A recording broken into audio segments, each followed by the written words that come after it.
Gloria, are you on the event page right now? Oh, wait, it's starting to, okay, we're getting there. We're almost there. Thanks everybody for your patience. All right, the live stream has started. Gloria, give me just a second to get a few last minute things in place here.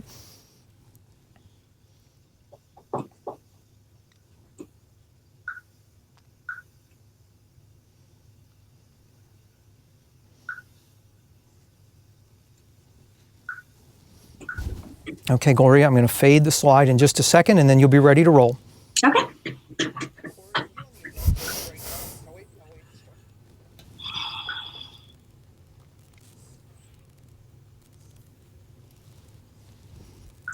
Welcome, everyone. Hi, my name is Gloria Lyda. I am the Senior Vice President of the Ambassador Speakers Bureau. It is now my privilege to introduce your trainer for the Art of the Ask. David B. Wright is a proven leader. He's a sought-after speaker, media spokesperson, best-selling author, mentor to leaders, and strategic advisor to many of today's most impactful nonprofit and ministry organizations. Previously, David started and led the global 40 Days for Life movement through its first decade, building it into the largest grassroots pro-life mobilization in the world. His work has been featured in nearly every major media outlet. For the second year in a row, Ambassador Speakers Bureau and our sponsors have ranked David our #1 pro-life fundraising speaker. In 2018, he raised an average of $538.59 per giving unit at events where he spoke, 29% more than any pro-life speaker. I have watched in amazement as David has helped nonprofits and ministries raise more than $60 million in new funding.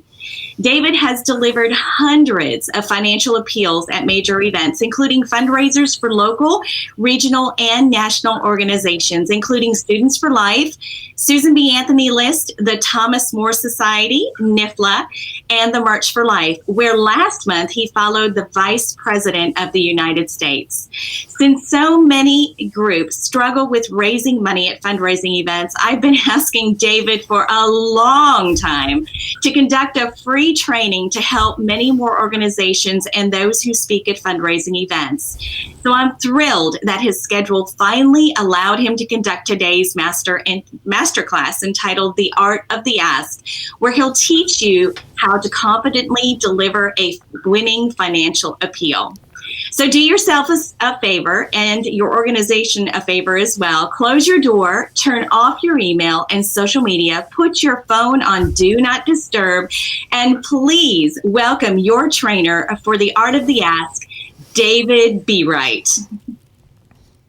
Oh, Gloria, thank you so very much. It is such a blessing to be able to work side by side with you and to collaborate on so many different fronts together and to finally be able to put this training together.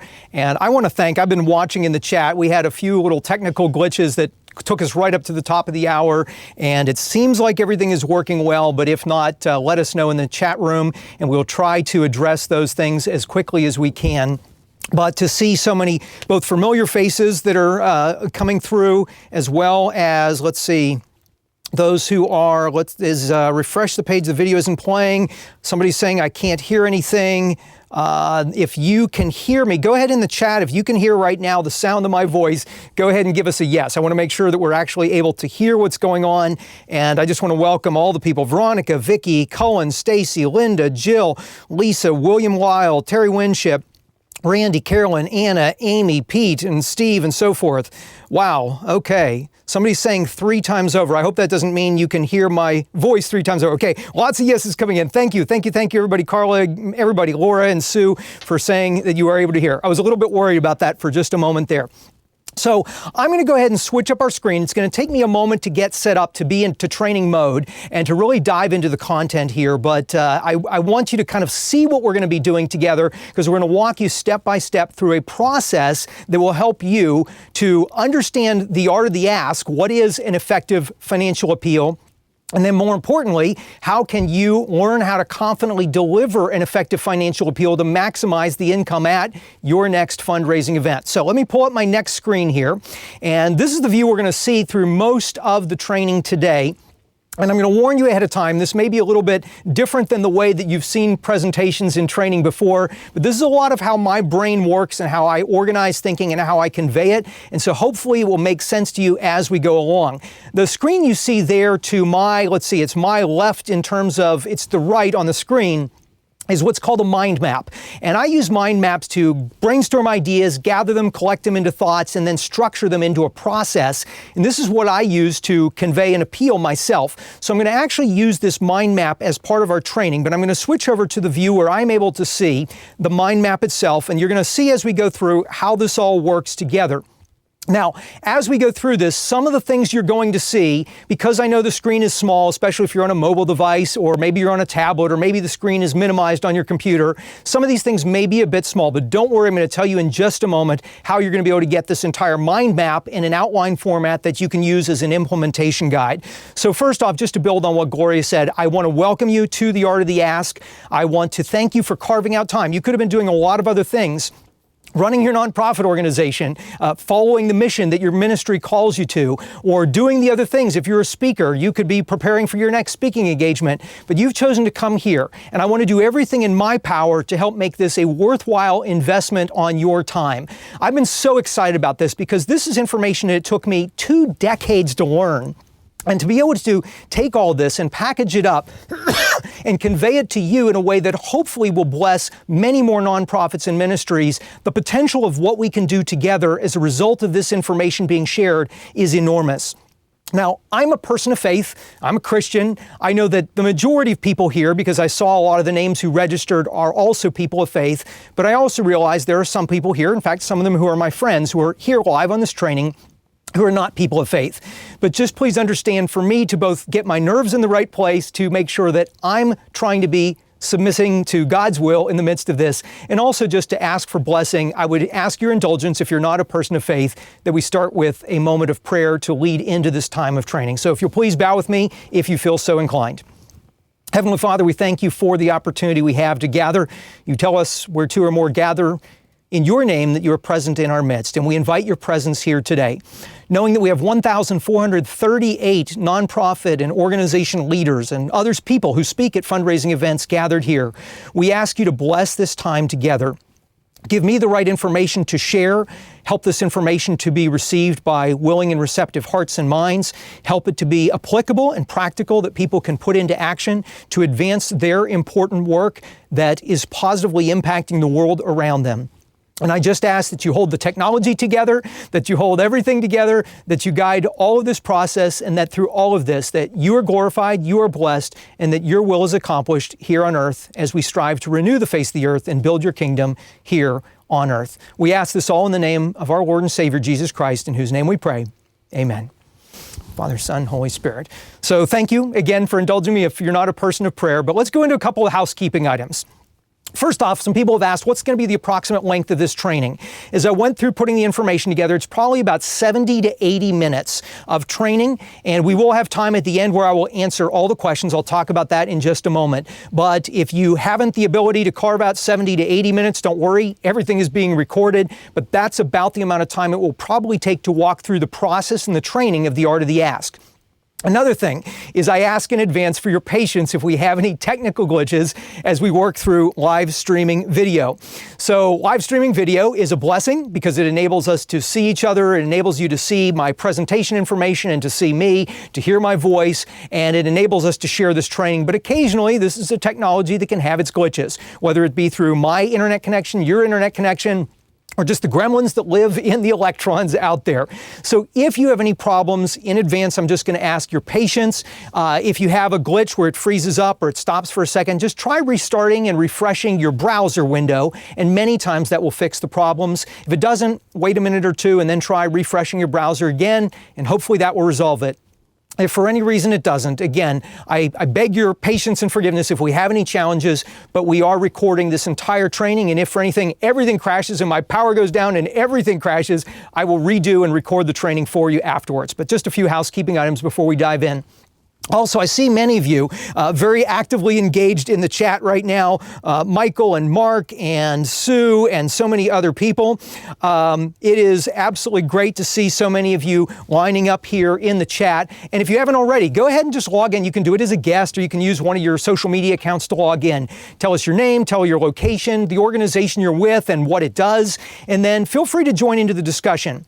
Now, a quick disclaimer, because I am doing this kind of as a one-man show here today, I am not going to be actively engaged in the chat until the end of the presentation, where I will then use that as our way to interact with questions and to try to answer as many of the questions as I'm able. And I'm willing to stay on for a long time after the training for those who really want to drill down into the application of what I'm going to share for you. But I'm going to ask, please try not to post questions in here right now that are meant for me, because I won't see them. And at the end, they'll be so far back in the chat, I'll probably miss them. At the end, I'll let you know when we're going to Q&A. So use the chat right now to interact with each other. Gloria is going to be there in the chat interacting with you as well. And I'll try to, at the end, as I said, recap and regroup on all of the conversation going on there. But please keep it social and nice too. If there's something you don't like about me, you don't like my tie, you don't like the way we're doing this, then email me. That I take criticism very, very constructively. But this chat room is not the forum for that. Or if you see an organization leader that you just don't like, this isn't the forum to bring anything out. But if you want to encourage one another and share some of the aha moments you've gotten from the training, the chat is a great place to do that.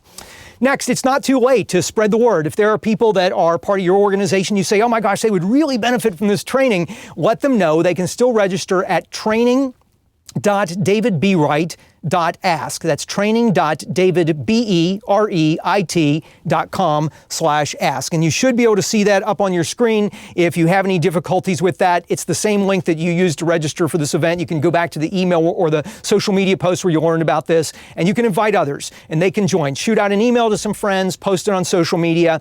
Even if they join 15 or 20 minutes in, everybody who's registered will get the recording, and they can go back and pick up those few minutes that they missed. So shifting into who this training is for, and I'm going to make a few assumptions about you based on those who are signing up and also based on the information we put out there of who this was for.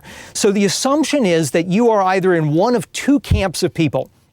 Either you are a leader of a nonprofit or a ministry organization, so you have a mission that you care deeply about. It's a mission that needs funds to succeed, and you're either the executive director or a development director, or maybe you're a vice president, or maybe you're a board member or director of the board, the board chair or something like that. You're involved with the nonprofit.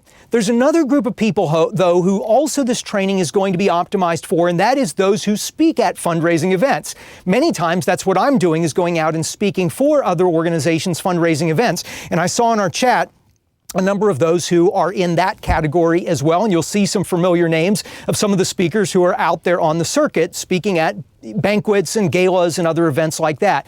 The same is true. This is information for those who get up in front of people, be it a small group or a large group, at some sort of a fundraising event, and they invite those people to invest into the work of that nonprofit organization.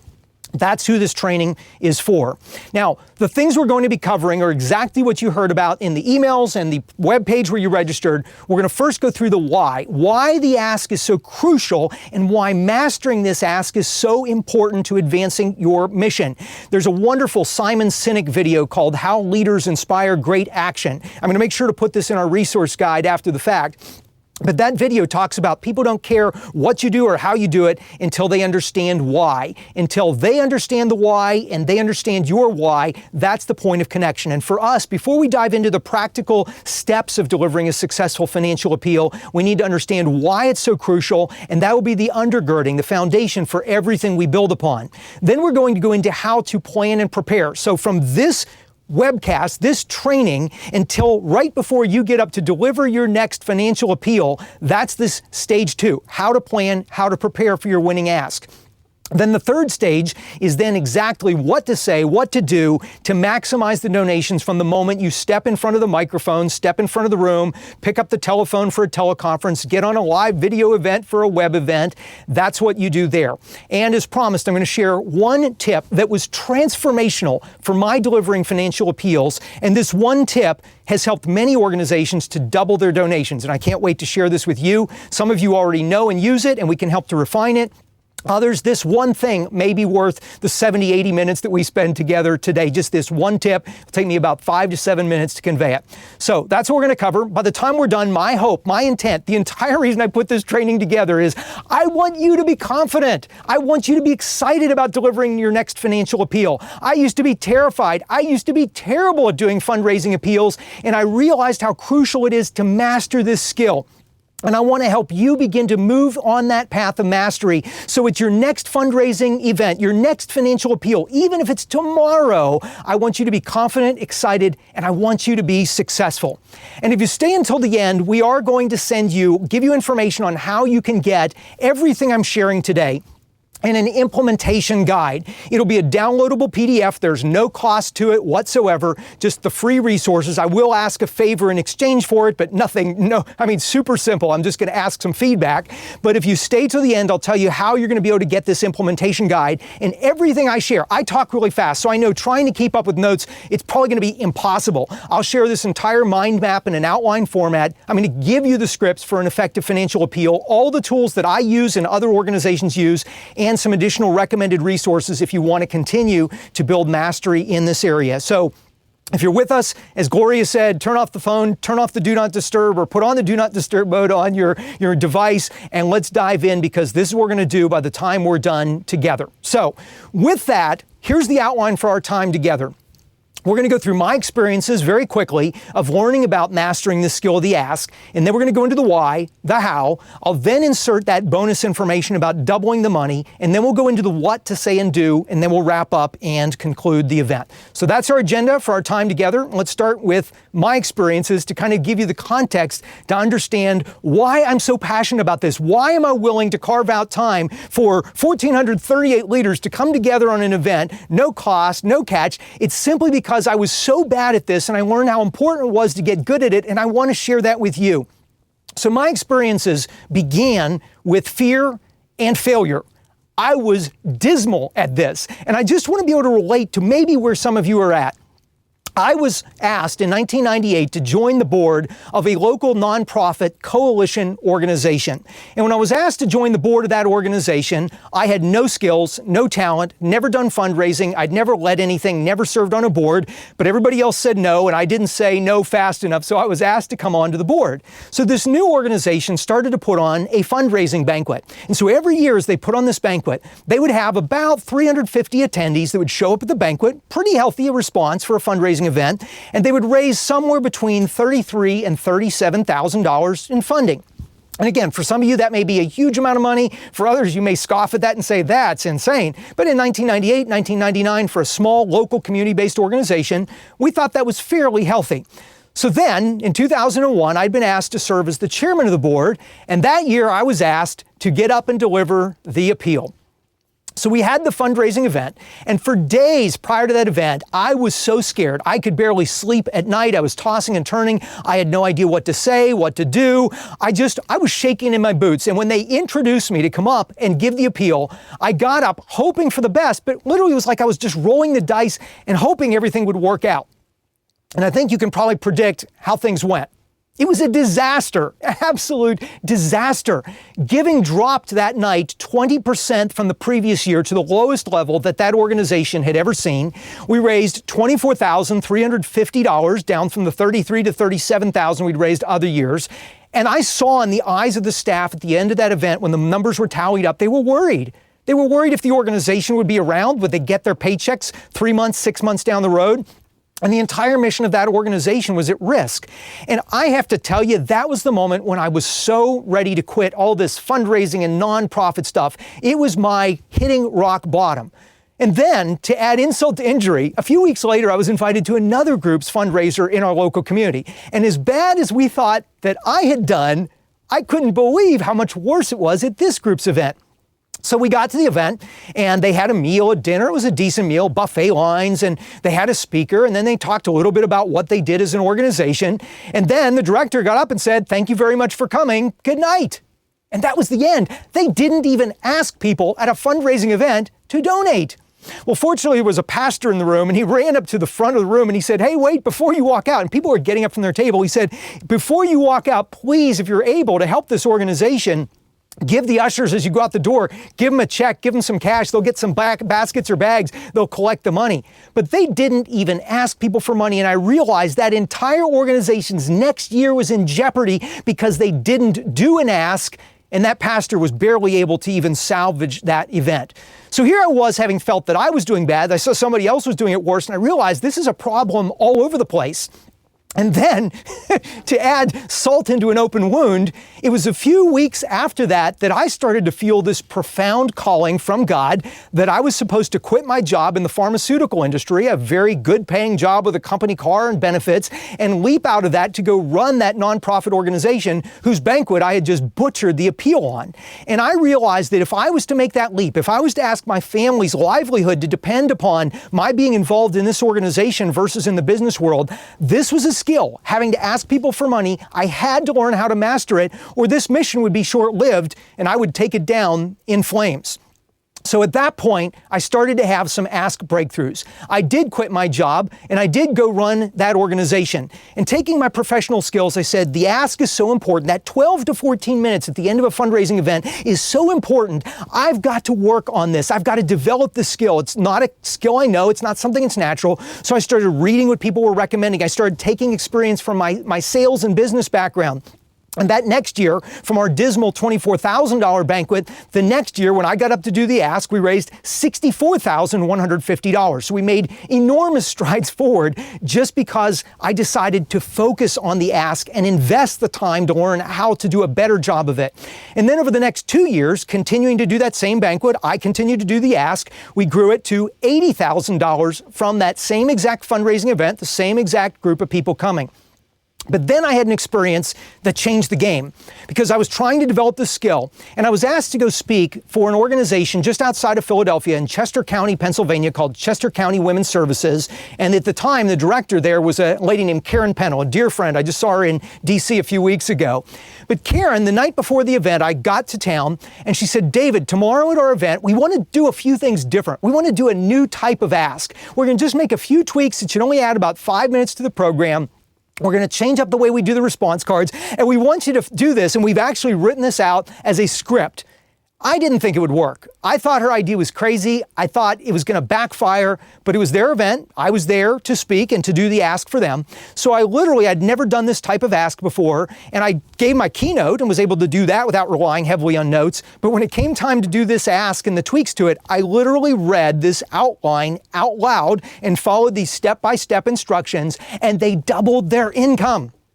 They doubled their income by just tweaking a few minor things. And this is the bonus tip I'm going to be sharing with you in a few minutes. So I was on cloud nine and I went back to my own organization. So the event in Pennsylvania had been on Thursday, so I flew home on a Friday. I went into our office on Monday, and we had our banquet the next night on that Tuesday. So on Monday morning at our staff meeting, I told our staff about the amazing experience I had just had in Chester County, Pennsylvania, what Karen had taught me. And I said, we need to scrap this. And I had some resistance from my staff, and they were like, we don't know if this will work, if this will happen. And we got these really nice printed out cards that don't follow that method. And I said, scrap them, throw them in the trash. We'll write that as a loss. We were laser printing cards in our office and cutting them up with paper cutters. And we put that exact same, I still was working straight off this script, and we put it into action, delivered that ask the next night, and it doubled our event from $80,000 the previous year to $167,442. And then we kept using and tweaking and refining that, along with other things we did to improve our banquet outside the scope of our conversation. But I left that organization. I taught it to my predecessor, the lady who took over the organization after me, taught it to the man who took over after her, and it was passed down to the guy who took over after her. So through 3 executive directors, it kept growing by doing this refined ask to $209,000, $236,000, $274,000, and ultimately to $312,964. And what I want you to understand is we went from a dismal failure fundraising ask to raising the overwhelming majority of our annual budget in 12 to 14 minutes at the end of a fundraising event. Now, if you think about that, $312,000 for 12 to 14 minutes of work, that's a pretty good return on investment for that time spent. So that's what I want you to understand is what this can mean. So we took that information. I was excited by how we were learning about these tweaks to make to a financial appeal. And I gave a teleconference training shortly after we had some of this growth on our own. And we had 651 organizations that went through this teleconference training. And I walked them through a very remedial version of some of the material I'm going to convey to you today. And at that point, we didn't even ask people for feedback afterwards, but just groups that reached out to me and said, hey, this was amazing. We raised this much more than last year. We heard reports of $2 million in increases over previous year's fundraising events just by sharing some of those tips and a fraction of what you're going to learn today. So then I left the nonprofit world of other groups where we were doing in-person events, and I started this crazy organization, maybe you've heard of it, called 40 Days for Life. Long story, not for this event here, but it was an hour of prayer, and God just really made clear something that I and others were supposed to be a part of. But from that part, we realized that from the beginning, we did not want to come out the door fundraising on day one because we wanted to build trust, we wanted people to get a good first impression, and we didn't want fundraising to be their first impression of this new ministry organization. So I had 11 family friends back in the state of Texas where I used to live who agreed to carry my family as missionaries. I was the only employee for that year, and carry our family as missionaries for a year. And those 11 families carried us for those 12 months. But at the end of that year, the money had run dry. The organization literally had $71 to its account, and I hadn't been paid in 10 weeks. And here I was coming from this organization that had been raising all this money at fundraisers. So of course I wanted to do a fundraising event, but we were scattered over dozens of states and dozens of cities. And I realized there was no place to be able to pull everybody together in person to do a fundraising event. So instead I said, how can we still try to, as close as possible, replicate the success of what we did at a banquet? And the thought was to do a webcast, a much more amateur version of what we're experiencing today, but basically get people together on a virtual event live and be able to share with them, here's where we've been, here's what we've accomplished, here's where we mean to go, and here's the needs that we have, and then do the exact same ask that I had been working on for years, that Karen Pennell had helped me to refine, that I had been delivering at my own banquets.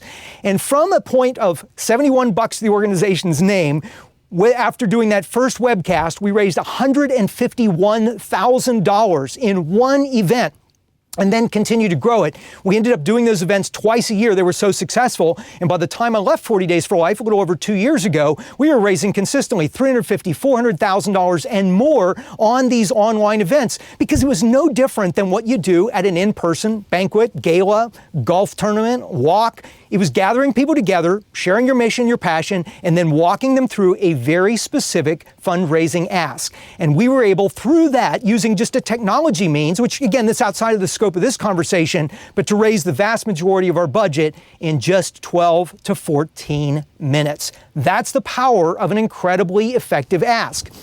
Since that time, as Gloria mentioned, I've been working with dozens and dozens of organizations. I've spoken at many, many cities, been to over 600 cities now, advising groups, and I've seen, by the grace of God, we've seen $60 million plus raised for various different nonprofit and ministry organizations. But I get asked all the time for questions. I get asked for advice. Every day, my email is filled with requests for my time, and I'm in the process right now of building out several new projects. Some of them will be coming out later. Some of them are already active and going, and frankly, I wish I could, but I don't have the time to help everybody one-on-one. So Gloria started getting in my ear and saying, David, we need to share this with a large number of people to help bless as many ministries as we could.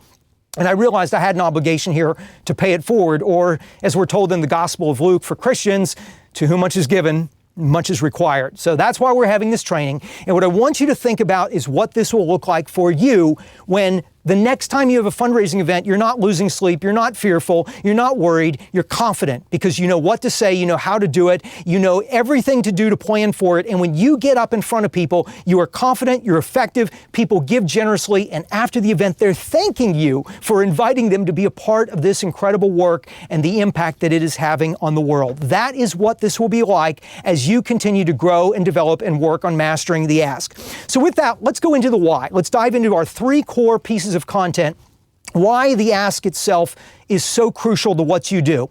First off is every survey that I have seen of nonprofit and ministry organizations, when they ask, what is your greatest challenge? It's almost always number 1. It's certainly always in the top 3. It's not having enough funds to advance the mission.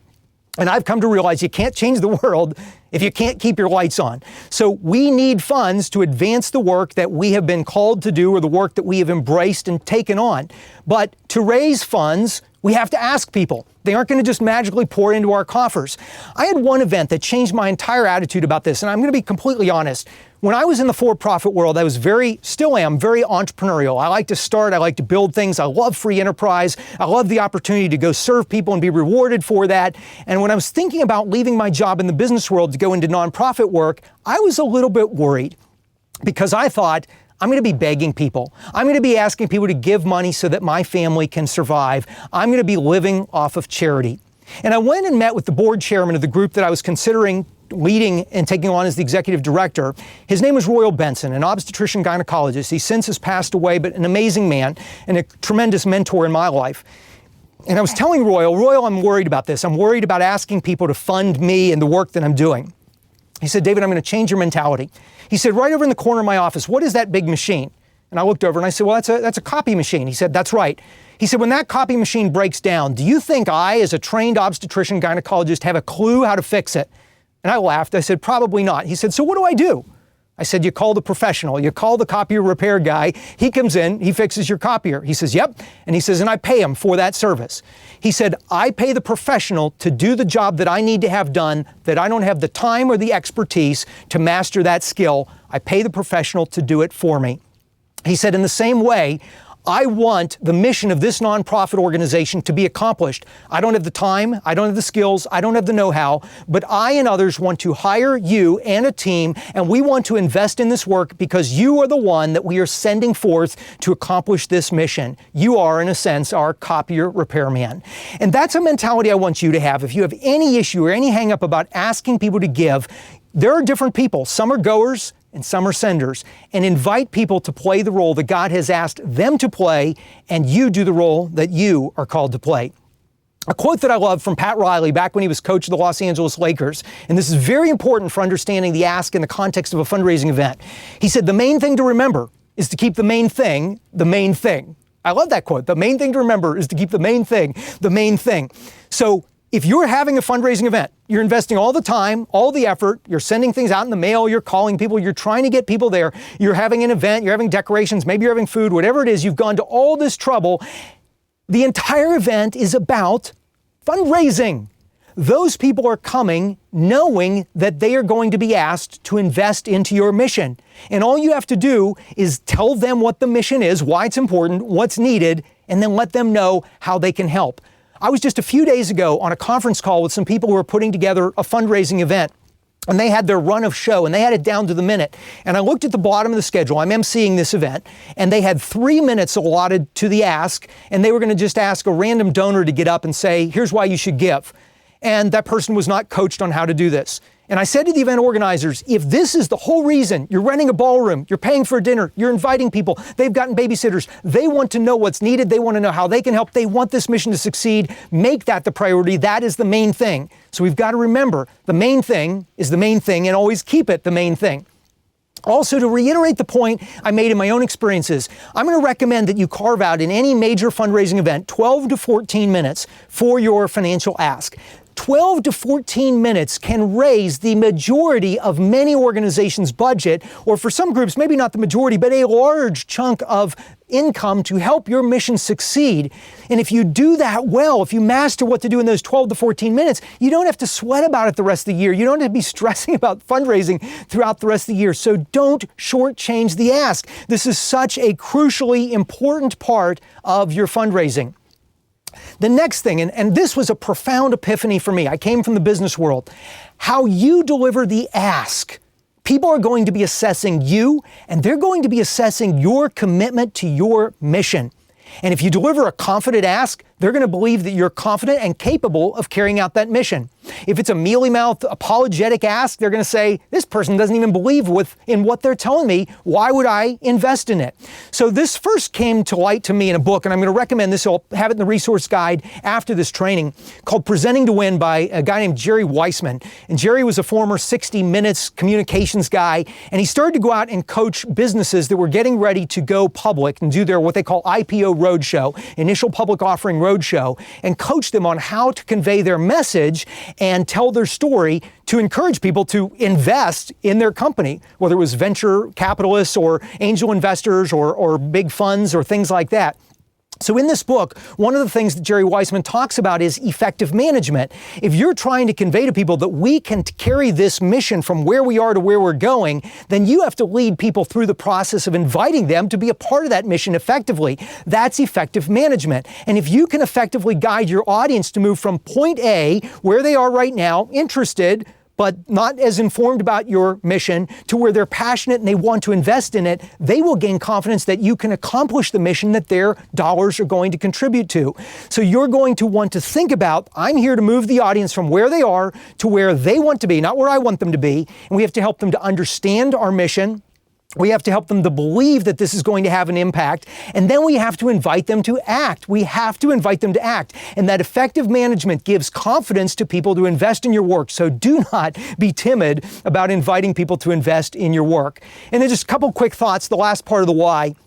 As this works in many formats. I share with you about doing it at banquets and then doing it on webcasts. But you could do this in a small in-home gathering if you bring together some donors, maybe at a smaller community event, maybe at a church after services or after Mass, or at a banquet, or maybe at the time before a golf tournament or after a golf tournament. Or if you do a walk, maybe you'll have some time where people are together and to be able to walk them through this, or in some sort of an online event.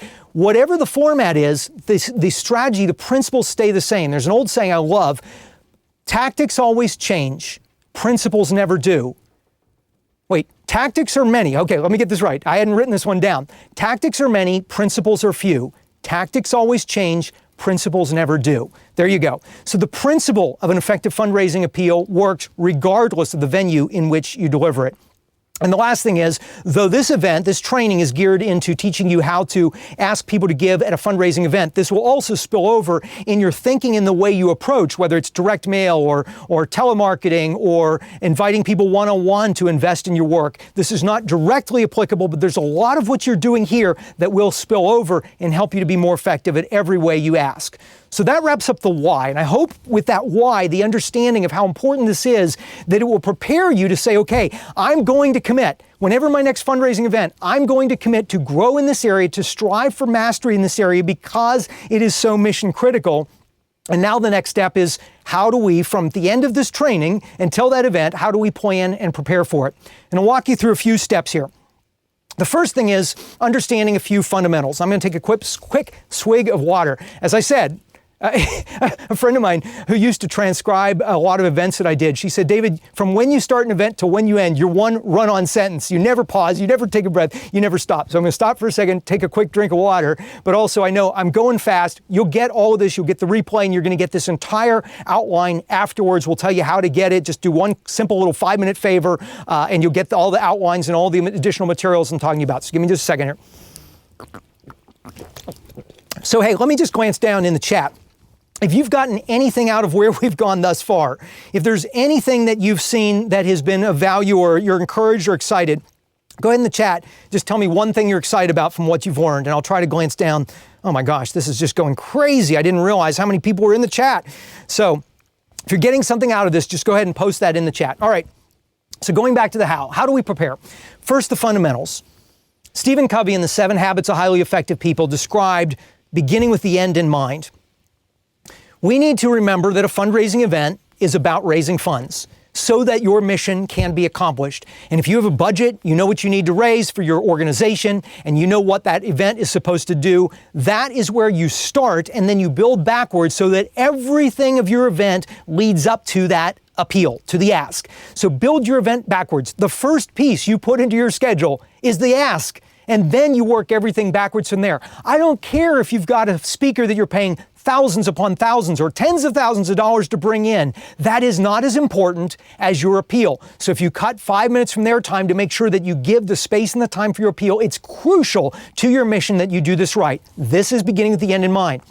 Also, once you get to the event, we'll go through a few specifics of this. Before you even get up to do the appeal, you're going to create an environment that is conducive to giving. So from the moment somebody hears about your event, they get an invitation in the mail, they get a phone call, they hear about it from a friend, everything is pointing them towards that pivotal moment at the end of the ask, that 12 to 14 minutes that can raise a huge portion of your budget. And the last thought is a fundamental in planning and thinking. And this is hard for many of us as nonprofit people. We're do-gooders. We're trying to positively impact the world. And we don't think this way like business people. But I want you to think and communicate ROI, return on investment. So in the business world, if you were going to invest into a mutual fund, you'd want to know what kind of return am I going to get on this mutual fund. If you were going to buy a business, you'd want to get an estimate of what kind of return. If I'm going to invest X number of dollars, I'd want 2X or 3X back over time from this investment. So in the same way, people who come to your organization get asked by lots of organizations to invest in their work. The difference is that they're in their mind trying to process, where can I get the maximum charitable return on investment? So for whatever your mission is, whatever it is the cause that you're trying to convey your passion for, if they share a passion for that cause, they're looking and saying, if I put $1 into this organization, will I get the most bang for my buck versus all the other opportunities I could give to? And that's why we have to think about everything is asking people to invest. It's not so much about asking people to donate and give. Those words still work in here every now and then, but we're asking people to invest in an outcome, in advancing your mission and what that mission looks like in changed lives, saved lives, impacted souls, people breaking free of addiction. Whatever your cause is, we want to convey ROI, return on investment. The next thing, very, very important, is to know your audience. Before you ever even go into an event, spend time thinking about, planning for who is your audience and what do I need to convey to them to, as we talked about with the Presenting to Win book, taking them from point A, where they are, to point B, where they're passionate about this mission and they're willing to invest when I ask them to make gifts into this work. We want to know the audience so we can take them on that journey. One of the best resources I can recommend to you on this is the best business book or ministry or organization book that I've read in the past few years. Highly recommend it. I'll list this in the resource guide that we'll send you after the fact. Just came out last year. It was written by best-selling author Donald Miller, and the book is called Building a Story Brand. And the subtitle, as you can see there on the screen, is Clarify Your Message so Customers Will Listen. Now, disclaimer, the book is geared primarily around a company telling their business story, but there are so many lessons that apply here. And one of the things that Donald Miller does is helps us to understand that, going back to that why of Simon Sinek, going back to taking people on this journey from point A to point B, we are inviting people into a story. We are not inviting them into a whole bunch of facts and figures. We're inviting them to join in on a journey that is positively impacting the world. And so if we think about it like a story, he gives a framework, and beyond the scope of what I can go into, I'll just give you a quick snapshot of the framework, but read the book. It outlines everything about this. He recommends creating a brand script. So you think about the person, not the whole group of people, but think about one person in that audience, and you think of them as a character in a story, and you think about, who are they? What are their joys? What are their blessings? What are their passions? What are their challenges? What are their fears? Try to think about who that person is. Then you think about, what is a problem that that person, that character has that we can help them solve? If you don't have a problem, they don't have a problem, there's no reason for them to give money to your nonprofit organization or to your ministry.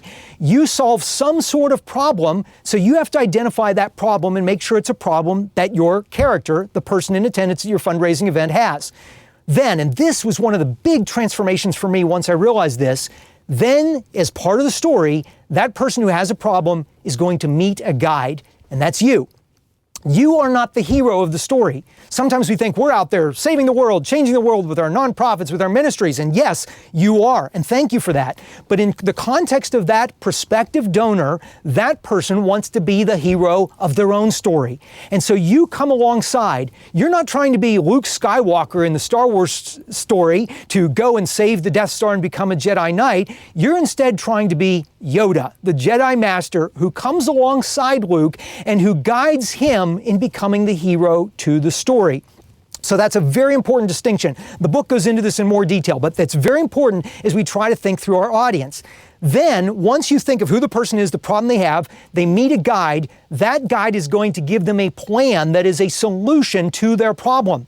So whatever it is your organization exists, if you try to help women in unexpected pregnancies, if you try to help reach souls, if you try to help people break free of addiction, if you try to educate young people, you identify the problem that you're trying to solve, and then you share the plan to help get them to the point where they see that you can take that problem and turn it into a solution. And then here's where it turns into the ask. And then you have to call them to action.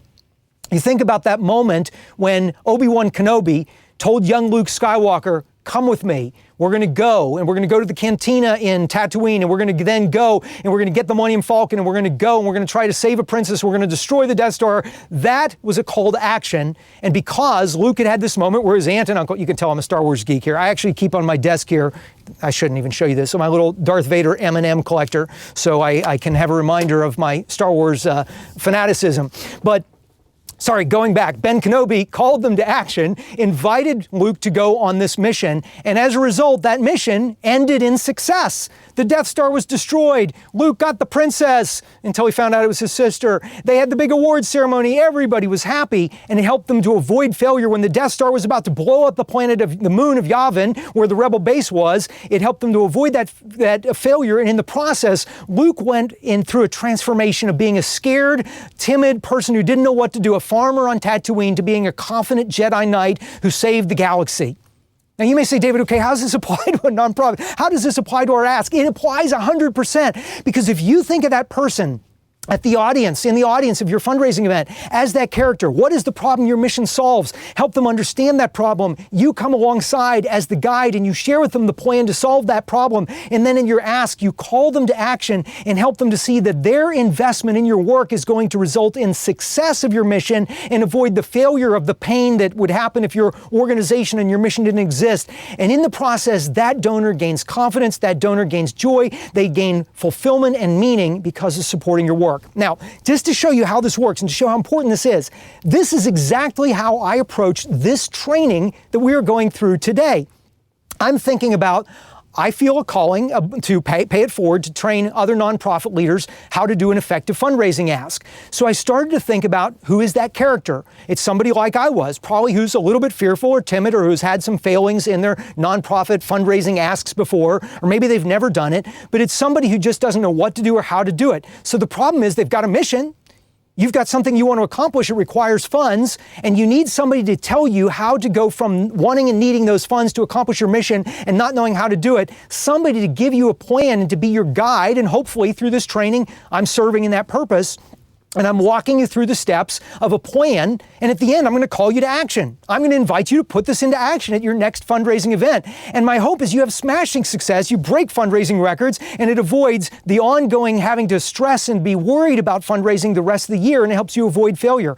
And in the process, in all the communications, even as you registered for the event, the emails was talking about going from fear to confidence. And that's what I'm trying to help you to do. Go from fear or not knowing to greater confidence in this, because that's exactly what I had to do for this skill to be transformational. So in the same way, spend the time invested to get to know your audience and use that book as the framework. And remember to be the guide, not the hero. Two other points about your audience. Number one is you really try to think through, what are their interests, what are their values, what are their virtues, what are their passions, what are their concerns, what are their burdens. Try to spend the time, because if you can speak straight to them, they're going to be able to understand WIIFM. And I was in sales, Zig Ziglar used to talk about this at the radio station, WIIFM. What's in it for me? That person in the audience really doesn't care that much about you, doesn't care that much about your organization and your office and your business cards. They care about what they can do to help solve the problems that are burdens to them. They want to know how they can be a part of positively impacting the world, and that's what you're going to do as you get to know and think through your audience. Now, the question I get asked a lot, who is best to do the ask at a fundraising banquet? And you may think, oh yeah, David, he goes out and speaks for organizations, so he's going to say he's the best, hire him as a speaker. No, that's not what I'm going to say. The key things you need to look for is somebody who passionately believes in your mission. If they don't care about it, people can see that. If they don't have it coming through in their eyes and in their voice tone, they may be reading like I did off of a script, but there better be a little bit of passion there that's fueling all of that to help them convey the enthusiasm of their mission. They've got to be somebody who can clearly articulate the need. Here's where we are, here's where we need to be, here's the gap that we need to fill. You also need somebody to do the ask who will not apologize for asking for money, or even worse, like the example I gave, forgets to do it altogether. Somebody who is not going to apologize. I today consider it an honor and a blessing to invite people to invest in being a part of changing the world through nonprofit organizations and ministries. So you need somebody who gets that conviction. Maybe they don't have it now, but maybe after watching the replay of this training, they'll get it. so they don't apologize. They're going to understand the two parts of the appeal. We're going to walk through that in the next section, and they can guide people through clear instructions. If you got somebody who just wants to be the person of everybody's celebrating that night, somebody who wants to kind of wing it, and they just want to like get up there and crack jokes, and they just want to be the center of attention, that is not what you want for the ask. You want somebody who can follow instructions, somebody who can read through an outline and deliver that outline and invite people to do things and follow the instructions that outline asks them to do. So they need to understand it, they don't need to wing it, and they need to follow instructions. I think it's very important, excuse me, very important that the person who asks others to give is somebody who personally invests in your work. Just a caveat, probably any of you who I've ever spoken for before know this. I do not speak for organizations that I'm not willing to personally invest in and that I do personally invest in, because I can't ask people to give to something that I'm not willing to give myself. To me, that would be dishonesty. So you need somebody who personally invests in your work. The more committed they are, the more perfect they are to deliver the ask. And in most cases, the reason I have it bold and italicized here, that person is you. You're on this training because you wanted to learn how to deliver the ask, and most likely you're the person who's meant to do that. Now, is it always going to be somebody within the organization? Not always. Sometimes it can be a guest speaker. Most events that I speak at, I end up getting asked to do the appeal because people know that it's a skill I've spent 20 years working on and that I've been relatively effective at developing. So they ask me to do it. But my caveat, my condition is I will do it as long as you take notes and we work through this process, you understand it, so next year you're able to do it.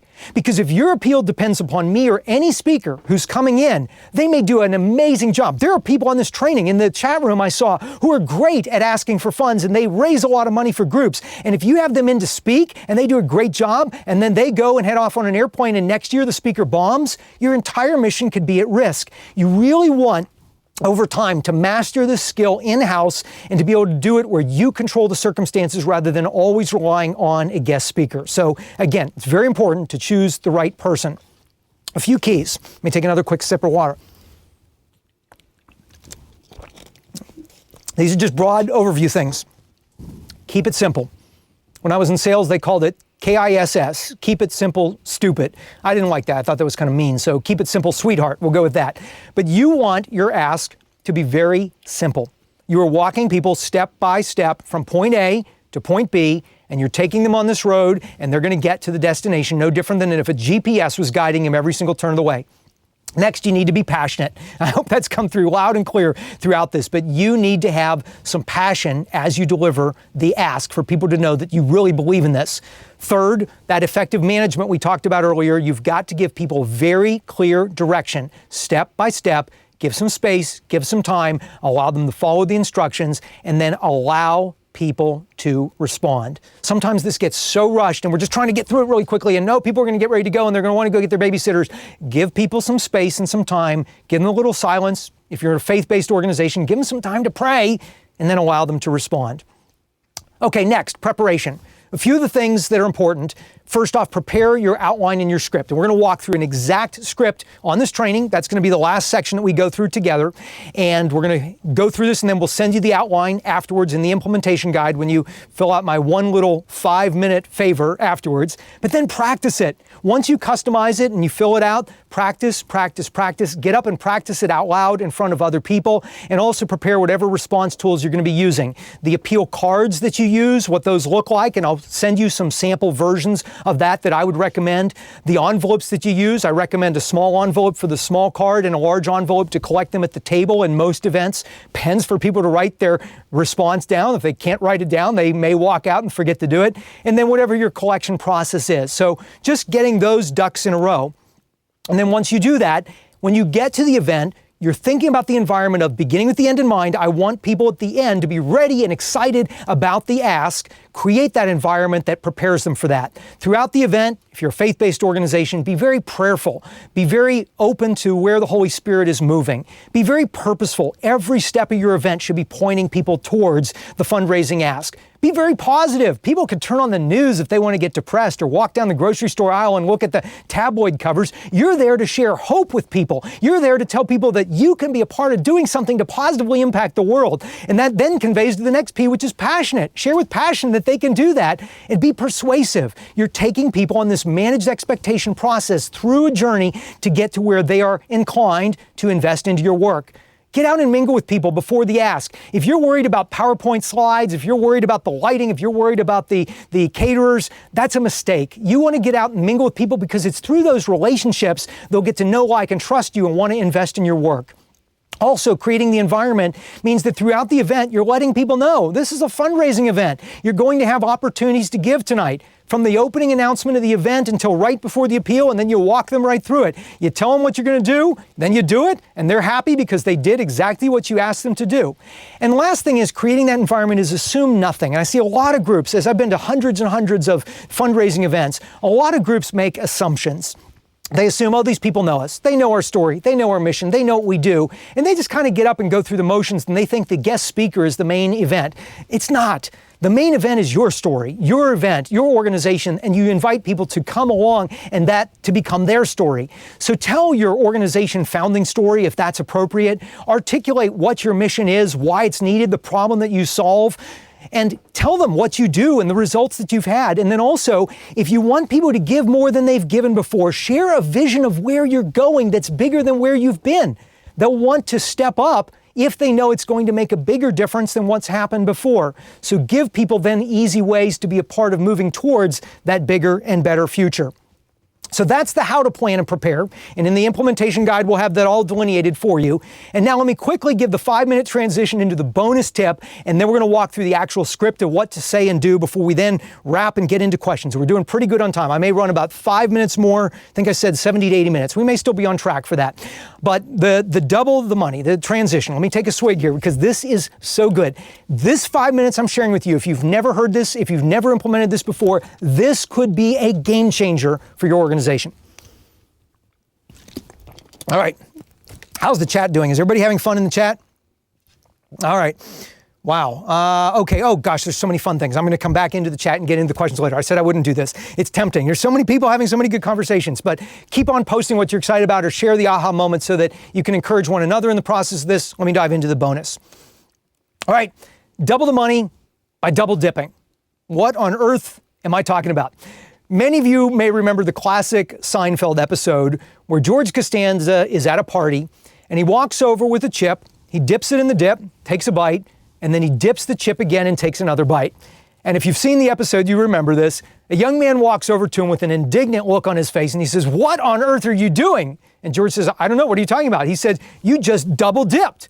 And George says, "What do you mean?" He says, "You took the chip, you dipped, you ate, and then you dipped again. You double dipped." And of course, that's now part of our American cultural language, double dipping.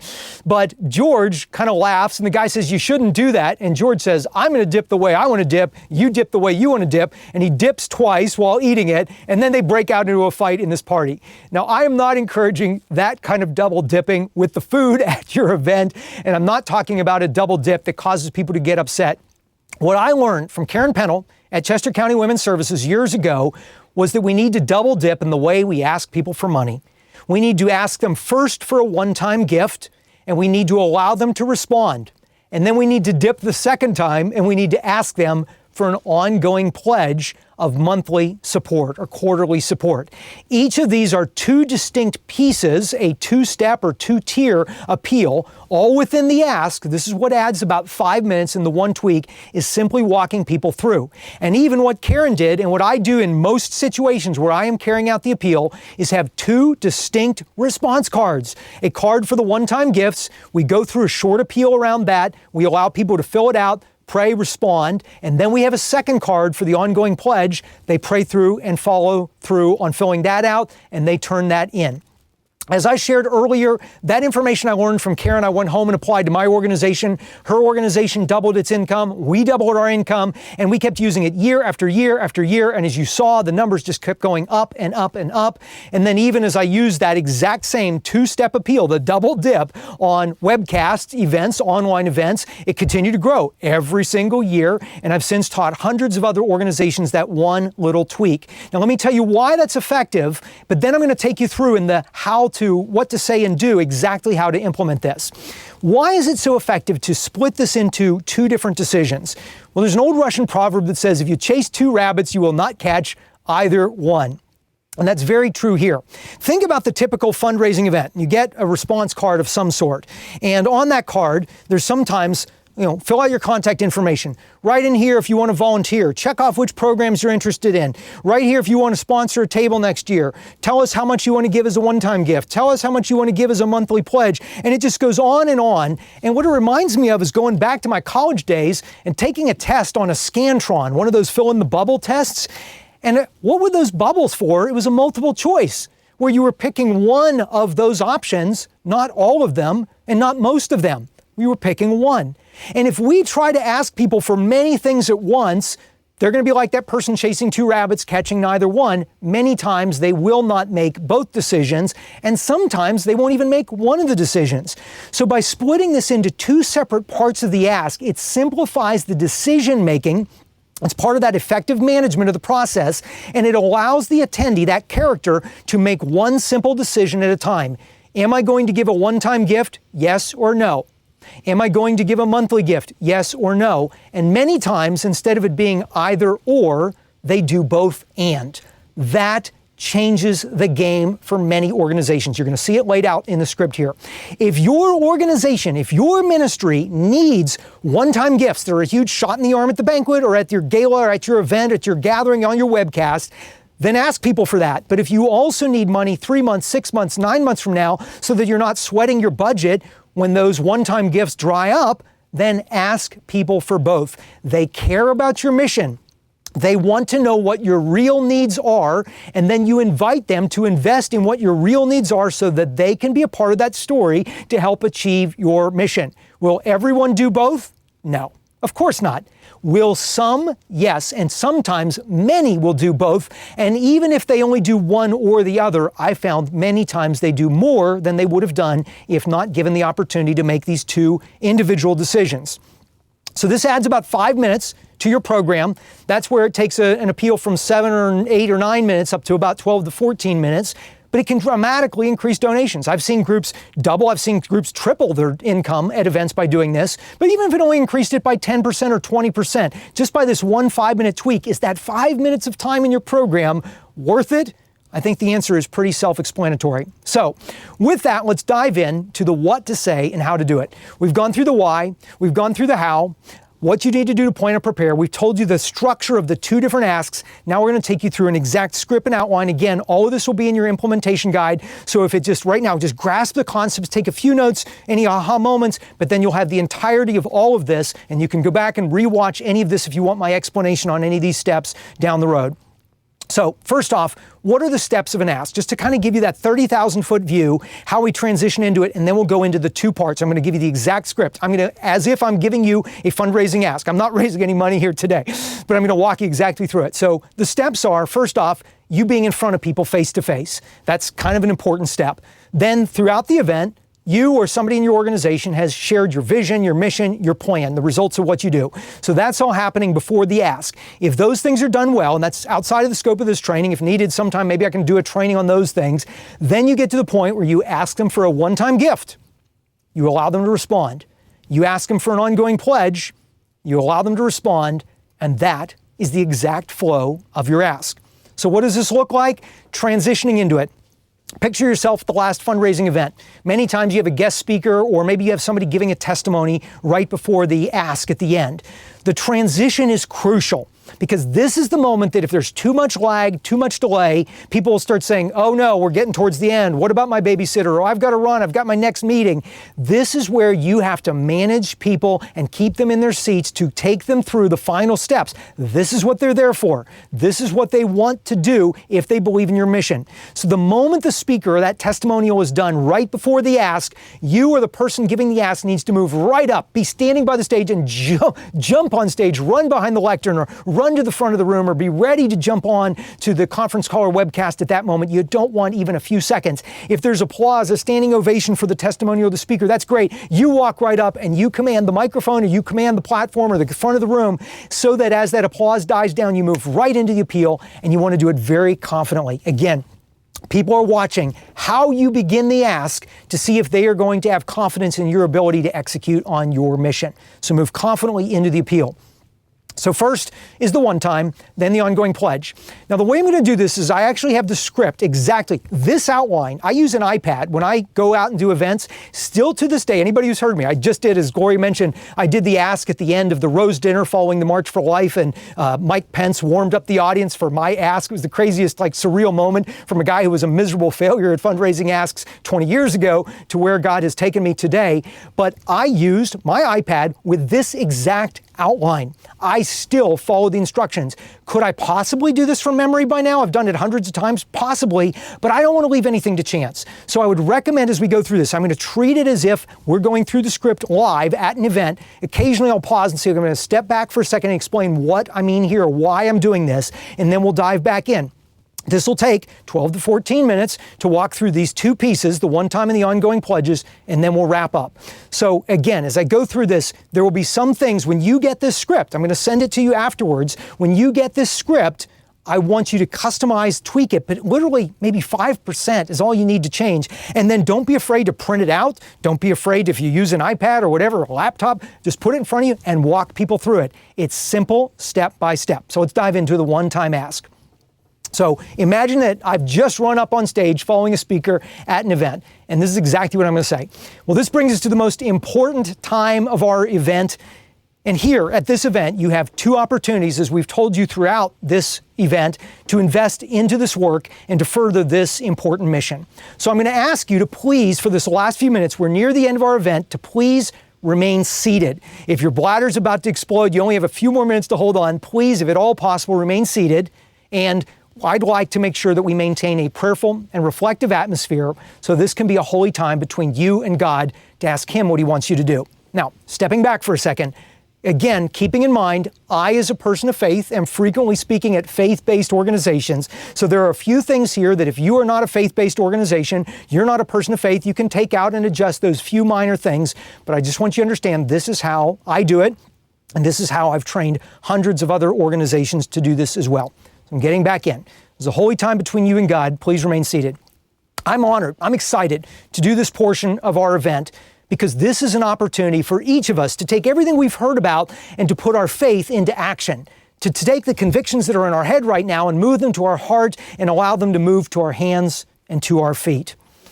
At this time, I'm going to ask you on your table, there should be a big manila envelope. Pick up that envelope, reach inside, and there should be two little sets of cards. One of those sets of cards at the top says one-time gift. If you can pull those cards out, hand them around to everybody so that everyone has them, and make sure that everybody has a pen. Put the other cards back in the big manila envelope. Just hand around the cards that say one-time gift and the envelopes with those. And I'll give a few seconds for everybody. Stepping back, I'll give people a few seconds to pass those cards around. Then I continue. As you're getting your card, it's very important that you follow some super simple instructions. So the only thing I want you to do right now is go ahead, excuse me, go ahead and fill in your contact information, your name, address, city, state, phone number. That way we can keep you up to date. The mission you've been hearing about, the progress that we have made and the goals and the ambition, the bigger vision that we've got, we're going to keep you up to date on what we're doing. So regardless of what you do or don't feel led to invest tonight, go ahead and fill out your information. But please don't fill out any other part just yet. We're going to wait until we have a chance to pray and walk through this step by step together. Stepping back again, effective management, guiding you through this very simply, re-engaging. As we prepare to make a one-time gift, I want to put your investment into this work into perspective. Now, here's where I need to step back for just a moment. On the side, you see on the right side, for blank dollars can result. What I do here is I pick out 3 outcomes that organization is trying to achieve that dollars will directly help them to accomplish. Now, many of us as nonprofit leaders, we think in terms of our budgets and line items of, I have staff, I have utilities, I have an office that we rent, I have, printing costs and all these sorts of things. That's not what I'm talking about. What I'm talking about is taking numbers that are on your response card. Typically people have a few of those little check boxes. I'd start never at the lowest number, but pick 1 or 2 up. Pick that number. Let's say it's $250. And I'd say for $250, you can help make a reality and then share one of the outcomes of your organization. So I'm going to use the example. I do a lot of events for pregnancy help centers. So for $250, you can make sure that we have the pregnancy test that we need. We have a counselor who's there so that when a woman finds that she's in an unexpected pregnancy and she's coming into the center and she's scared, she doesn't know where else to turn, she's got a shoulder to lean on. And when that test is positive, somebody can say, you know what, we're here and we can help you through that. For $250, you can help make that a reality. So you see what I'm saying? It's the outcome. I don't say for $250, you can help cover the light bill for a month. No, people in the audience want the result that the light bill and that the salaries and that your budget line items achieve. So come up with 3 different numbers on your card and have a story, very short, just as short as I did, to let people know for X dollars, this can happen. Now, you're not trying to use this as designated giving. You're simply saying, like I did, for $250, you can help make a reality that we have the things we need in the volunteers so that this outcome can be achieved. So just keeping it very general, but I would pick 3 numbers progressively going higher, maybe $250, $500, $1,000, maybe $500, $1,000, $5,000, depending on, again, knowing your audience, and think about outcomes. You don't just say you can give $250 or $500 or $1,000. Make those numbers come alive for people, for them to see the results. So now I'm stepping back into delivering the appeal. After you've gone through the 3 numbers, some of you here today may feel that you're called to play a larger role. And as you notice on the card, we have a number here of $25,000. And maybe that's what you feel led to invest, and maybe you've got the capacity to do that. Now I have in parentheses there, stepping back, mention higher giving levels. You need to put higher giving levels on your card. Most events I go to, they are not thinking big enough. Sometimes their highest giving level is $500 and they're wanting to raise tens of thousands of dollars. Put numbers that are larger than any gift you've ever received at an event before. If last year you got a $2,500 gift, put a $5,000 line item on your card and point that out to people. You never know what people's inspiration will lead them to do as they pray and ask God to show them what to do. So mention those higher levels, point them to the card, but then also to make sure everybody feels welcome. Let them know, hey, no gift is too small. And I usually play around a little bit and I'll look at the executive director and say something like, is it okay for me to say that no gift is too large? I could say that as well. And I'll say something joking like, you can write a whole bunch of zeros after your number on the card. But you're wanting to help people connect those numbers to the outcomes, let them to know the high end, the low end, every gift makes a difference.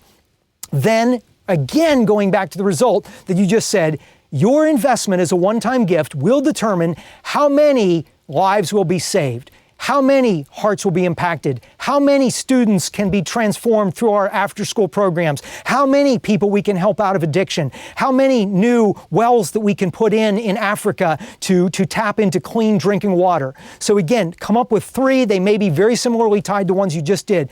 Keep connecting their investment, that ROI, into the return, the result that they're going to achieve for that investment in your work. Stepping back in. So your investment will determine how many of this, how many of that, and how many of this. This is important. And this is a story, and you may not be able to see it on the screen. It may be a little bit small. Don't worry, again, I'll send this outline to you. I use a story here. I'm stepping back here.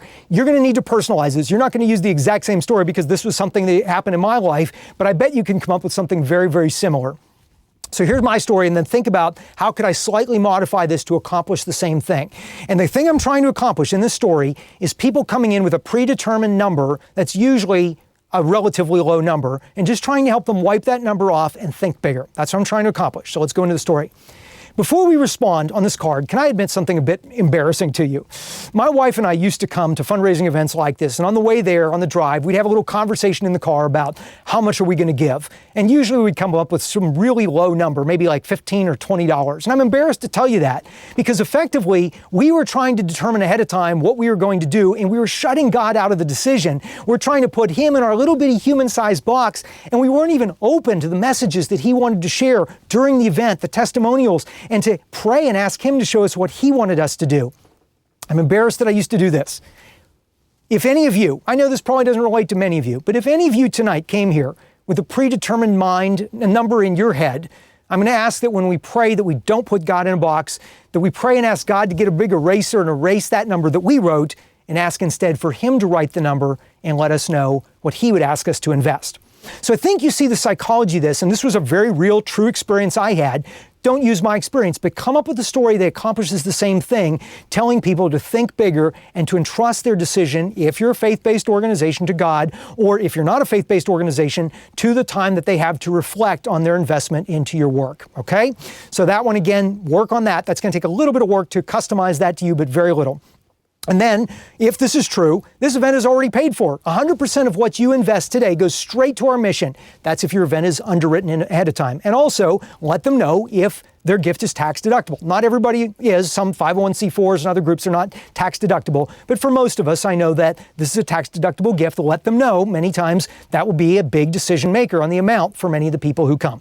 So already paid for, 100% goes to the mission, tax deductible if it's applicable. And then one more time before you pray, what could be more important than, and just restate the result, saving lives? What could be more important than having somebody whose life is transformed and they have a new life in Christ? What could be more important than a student who was out doing drugs and today is now a confident leader in what they do? You, whatever your mission is, you convey that result and remind them what could be more important, and then you lead them into prayer. And you simply pray together. Ask God to lead their heart and to guide them. I'm going to send you afterwards in the resource guide a video of me doing one of these appeals, and you can see what I pray. It's different every time, but it's just a very simple prayer asking God to share what He wants people to do and not me. And then when you finish the prayer, you walk people through the card. On your card, go ahead and check the box, the number that you want to give, or write the number God's put on your heart, and then write out your check made out to the organization name, include your credit card information, and then, this is critical, you give them time to respond. You step back from the microphone, you step back from the front of the room, you let there be some silence on the webcast, and you give them the chance to respond. Usually I give 1.5 to 2 minutes. Sometimes people will put on a little bit of just instrumental music in the background. Give them the chance to do what you've asked them to do. That's effective management, and it doesn't rush them, and they have the chance to really reflect on what they want to invest. After you've allowed that time, then you say, now, can somebody at your table please pass around the large envelope? You at each seat take your card, put it in its envelope, put your check, put your credit card information in, seal that little envelope. As the big envelope goes around, drop it in the big envelope. And then we have one more thing to do, so please stay seated. So you give a few seconds for that process to happen. You've already told them there's something else coming, and that is the end of your one-time ask. And then you shift into part 2, the second, the double dip. You go into the ongoing pledge. This takes about 5 to 7 minutes. This is the change to most of us, is adding this as a separate item, back into event character. So please remain seated. We finished up that one thing, but I want to make sure we continue to keep this prayerful environment, allow God to continue speaking to our hearts. And personally, I want to thank those here in this room who have been monthly donors. Because fundraising events like this are incredibly important. Those one-time gifts are a huge shot in the arm, but 3 months, 6 months, 9 months from now, there are ongoing needs for this mission to succeed. And your monthly support is the lifeblood of ensuring that this mission gets advanced throughout the rest of the year. That is what enables us as an organization to plan and execute our mission with the greatest of confidence. Your monthly gifts make that happen. Then I use a story, stepping back. Here's a question my wife and I had to ask ourselves, and you can personalize this. As we would come to these events, if we said God is truly master of our lives, why is it that we have a hard time entrusting our monthly finances to Him? And we had to ask, are we willing to give up a few of the things that we may want so that through us, He could do some of the things that He wants? Again, personalize this. If you're not a faith-based organization, or if this isn't an experience that you've had, just some little story to kind of understand and relate to people about a monthly gift is a commitment. It's a stretch, but it's one that's worthwhile because it's a way to accomplish this mission. Stepping back into character. Monthly support is not always easy, but it's worth it. It's worth it. And here, before I go in, stepping back into the actual response to the monthly gift, I always try to include a short, what I call an emotional hook. Some little illustration, some little story that helps people to emotionally connect back to the mission. If you just had a testimonial of somebody whose life was changed, your emotional hook could be something like, next year when you come to this event, you're going to hear the next person get up to share their testimonial of how their life was changed by this organization. And you're going to know that you helped to make that happen. You are a hero in their life because your investment, your monthly support made that possible. So just some quick little emotional thing to remind them that their monthly support carries the work forward and continues to advance the mission. Then, the instructions. Now please pass around the cards that say ongoing pledge in the big manila envelope. Pass those around. Everybody should still have their pens. for now on that card, just go ahead and fill in your contact information, and we're going to pray once again, and then you'll have an opportunity to indicate your monthly pledge by either checking a box, one of those numbers, or by writing whatever number God places on your heart. Now, I don't go through those monthly pledges as detailed as I do through the one-time gifts. I'm just trying to connect the monthly gift to them carrying the mission through to the end of the year. And then we pray together. Again, short and sweet, 1 to 2 minutes, if that, 30 seconds even can sometimes do it, inviting people to reflect if they're not praying, or to pray and figure out what it is they're going to invest to carry this mission forward. And then you give them the instructions. Go ahead and check the box on your card, or write the number of the monthly pledge you wish to invest into this work. And then you just give them the simple instructions of if you're going to do monthly withdrawals from a bank account, if it's a pledge that way, if you're going to send them an invoice, if you're going to ding their credit card once a month, just tell them how that monthly pledge will be fulfilled. And then you be quiet. You give them time once again to respond. And after they have that minute and a half to respond, you ask them to pass around the large envelope one more time, ask them to put that card and that envelope in with their check if they're doing that for a voided check for an ongoing pledge, or their credit card information, seal that, drop it in the big envelope, ask those big envelopes to be collected, and then you thank them. You thank them for their generosity in investing in this work, and say just one sentence of some quick picture of what the success of this mission looks like. I sometimes use something for faith-based organizations and say, years from now, we're going to leave this planet and we're going to meet our Heavenly Father. We're going to meet the author of life, the maker of all that is good. And when we meet him, he's going to ask us to account for what we did related to this problem that we're trying to solve. And I believe through your generous investment in this work, you're going to hear those beautiful words, "Well done, good and faithful servant." So stepping back, all I'm trying to do is help them to think about growing from not knowing about your work to confidence, excited about doing it, and feeling the reward, lifetime, and in some cases the eternal reward of making your work possible. And then you give them the final instructions for collecting the cards. That is it. That is the ask. And I know I explained it and took a little longer than 12 to 14 minutes because of some of the explanations. It is truly that simple, and that is the entire process for doing a highly effective ask. You get your why, you plan out, and you know how to do that. Then you know what to say and how to say it. You double dip in your ask, and then you wrap up and you count the dollars, you look at the results, and you celebrate because you know your mission is being accelerated.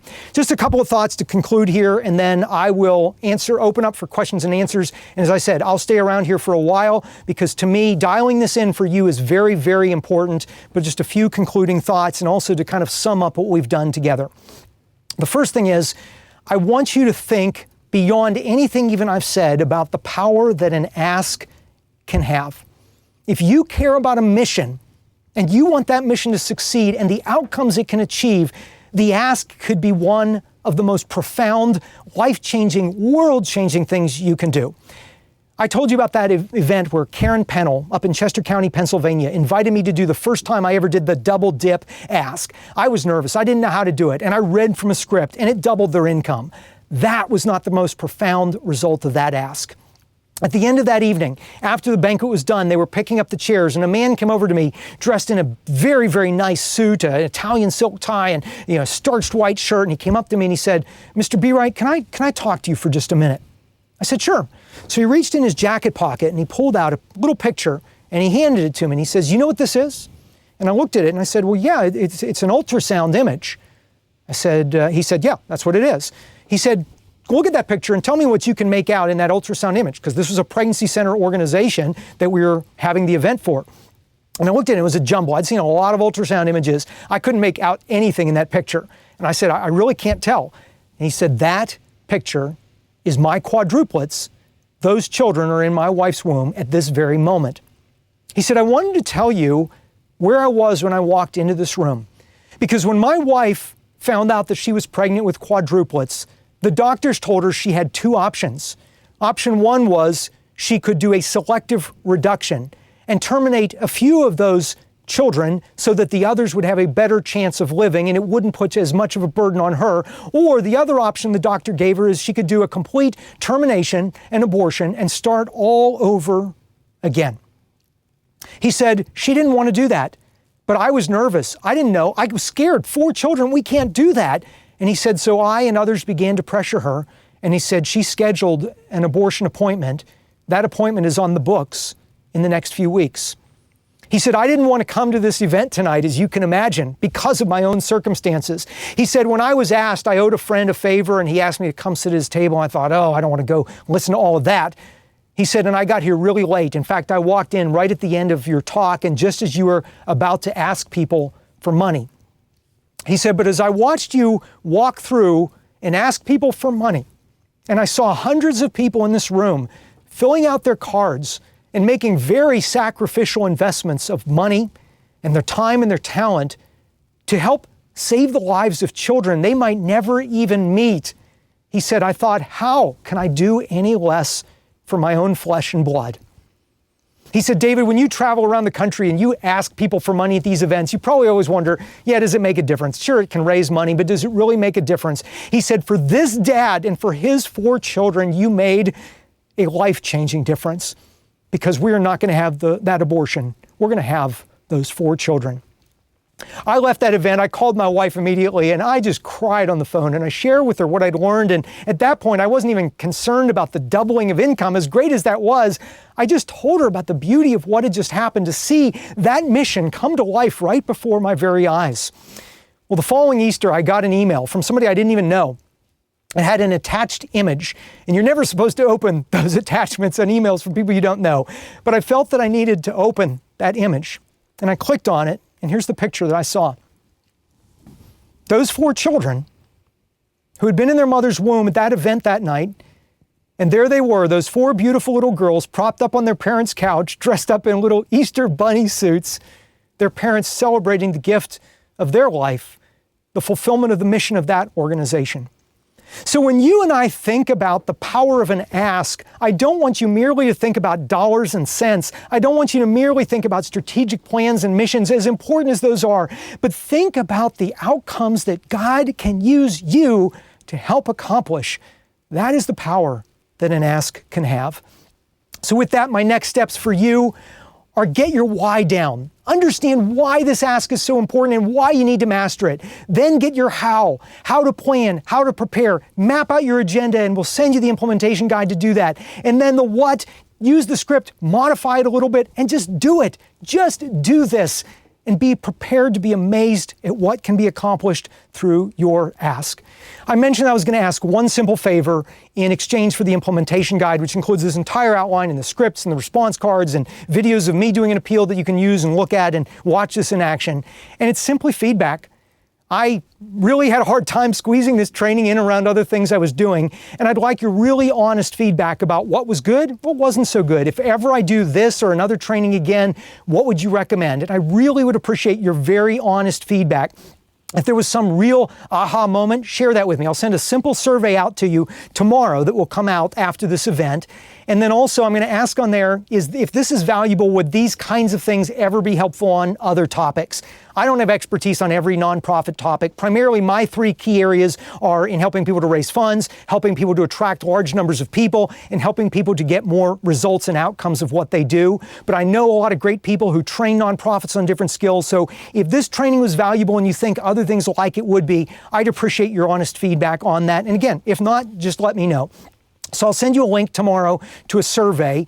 And the other thing I'd ask is when you implement this, when you do your next financial ask, I want to hear how it goes. Tell me if you saw an increase. Tell me if you stumbled. Tell me what went well. Tell me what you're going to work on the next time to get even better. And I want to see you step by step, event by event, year by year, mastering this skill so that your mission can reach levels it's never previously reached. So when I send out the link to that little survey, and I'm going to send it out tomorrow morning, you'll also get the link to the replay of this entire training. And in that message, I'm going to have the survey. And in the survey, at the end of that, then you'll get the downloads of the implementation guide. This entire outline, everything I've gone through. You'll get all the scripts in a format that you can utilize. I'm going to put them in a Word document so that you can actually modify it and tweak it. You'll get sample appeal response cards that you can just tweak and implement, even if your event is tomorrow and you have to laser print those things. And you'll also get some other recommended resources, some of the books I mentioned and other things I mentioned. And my last point to mention is simply count on my prayers. I appreciate so much those who invest their lives in advancing important missions that are saving lives, changing lives, impacting communities, transforming the world. And as a person of faith, I believe the greatest gift that I can give to you is to ask God's blessing onto your work. And if ever I can be, from a distance, a cheerleader encouraging you on, please don't ever hesitate to let me know. Those emails that I've been sending out to you, yes, those come from me. And if you reply, it'll come back to me. Sometimes when I'm traveling and it's crazy, it may take me a little bit to respond, but I'll always try to respond. But count on my prayers for your work. What you do truly is transforming our world. So there we go. Okay, how'd I do? Okay, so we were 90 minutes. We went 10 minutes over for the entirety of the training. I hope that you were able to stick around for all of it. And I want to make sure to take a drink of water, and then I'm going to dive into the Q&A. So let me switch. I'm going to turn on my computer. I'm going to switch back to the view of everything. And if I need to go back to the outline, I will. But I'm just going to go back into a view where I can just talk straight to you. And now I'm going to try to go into the Q&A. So as I mentioned earlier, if you asked a question earlier in the process, then I certainly didn't see it. I have not been in the chat, as you've clearly seen throughout this time. But if you've got a question and you want to dive into some of these topics, or say, how does this apply to me? Or how can I make this more relevant to what I do? Please go ahead right now, post your questions in, and I'll try to answer as many of these as I can. And again, as long as my water goes, as long as my voice holds out, and as long as your patience lasts. And then again, I'll send out that survey tomorrow, and then you'll be able to get the implementation guide with all of this information. So, with that, we've covered a lot of ground. So let's see. Lauren Mertz, thank you for doing this. So helpful. Aim Steubenville, thank you, David. Lisa Kratz Thomas, share how you transitioned from your talk to the Ask. Great question. Let me dive into that one, Lisa, because, I mean, goodness, you're a great friend, and I know you do speak at events. So I shared about transitioning from an external speaker into the Ask. So for example, Lisa, at an event that we did together where you were the speaker and I was the guy doing the Ask after it in Fredericksburg, Virginia for Mary Shelter, the maternity home, a few years ago. Loved that event. I still have great memories of it. So that was one of those situations like I described where I went running up right after you were done. People were applauding, standing ovation, and I was at the mic before you even sat down and was ready to roll right into the appeal. The difference is when you are the speaker who's also carrying into the appeal. So a first thing is when you get the logistics of an event, make sure that they don't have some intermittent activity between when you finish your keynote and when you do the appeal. So I've had times where people say, we want to show this video or we want to have a testimonial afterwards. I find that if you're a speaker who's very effective at communicating the mission, the passion, you get people's hearts engaged and they're really into this. If you step away from that, it's harder to re-engage. So I prefer to go straight from the speaking into the appeal. And so I ask the organizers, if possible, to move any of those chunks of content. There have been a few times where they can't do it or won't do it. That's fine. It's their event. But in general, I found that it's more effective. So when I get to the end of my talk that I'm doing, I'm usually sharing some really inspiring story at the end that conveys the mission and really encourages them to step up and invest time, talent, and treasure. And I finish that story up, and then I simply go right into the appeal. It's seamless. So let's just say I told the story about helping people break free of drugs, and tell a story. It was very emotional. People connect to it. And I get done with that, and I say, so now this brings us to the most important time of the evening, the chance where we can all be a part of helping more young people to break free of drugs, where we can take the convictions of our head, move them to our heart, to our hands, and to our feet. So I simply just transition smoothly, make sure where I end is on an emotional high note.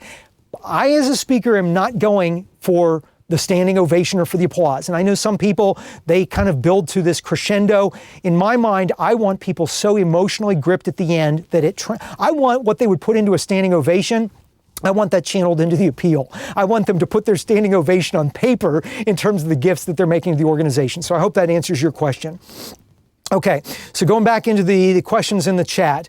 Thank you, David. Hope we can use this at some point in our mission. God bless you. You're welcome. Thanks for all the great information and heart to share. Okay, Cheryl is saying, I like the $4 can result appeal, always centering on the outcomes. Awesome, super. Okay, Meredith is asking, we ask for businesses to sponsor and help underwrite the cost of our banquet. We do not charge for tickets or attendance. I'm not in charge of the ask for the big night, in charge of asking businesses. How do I apply all the knowledge you've just shared with us to asking for businesses to sponsor, donate, give? Fundraising sales is not my forte, nor something I'm comfortable with.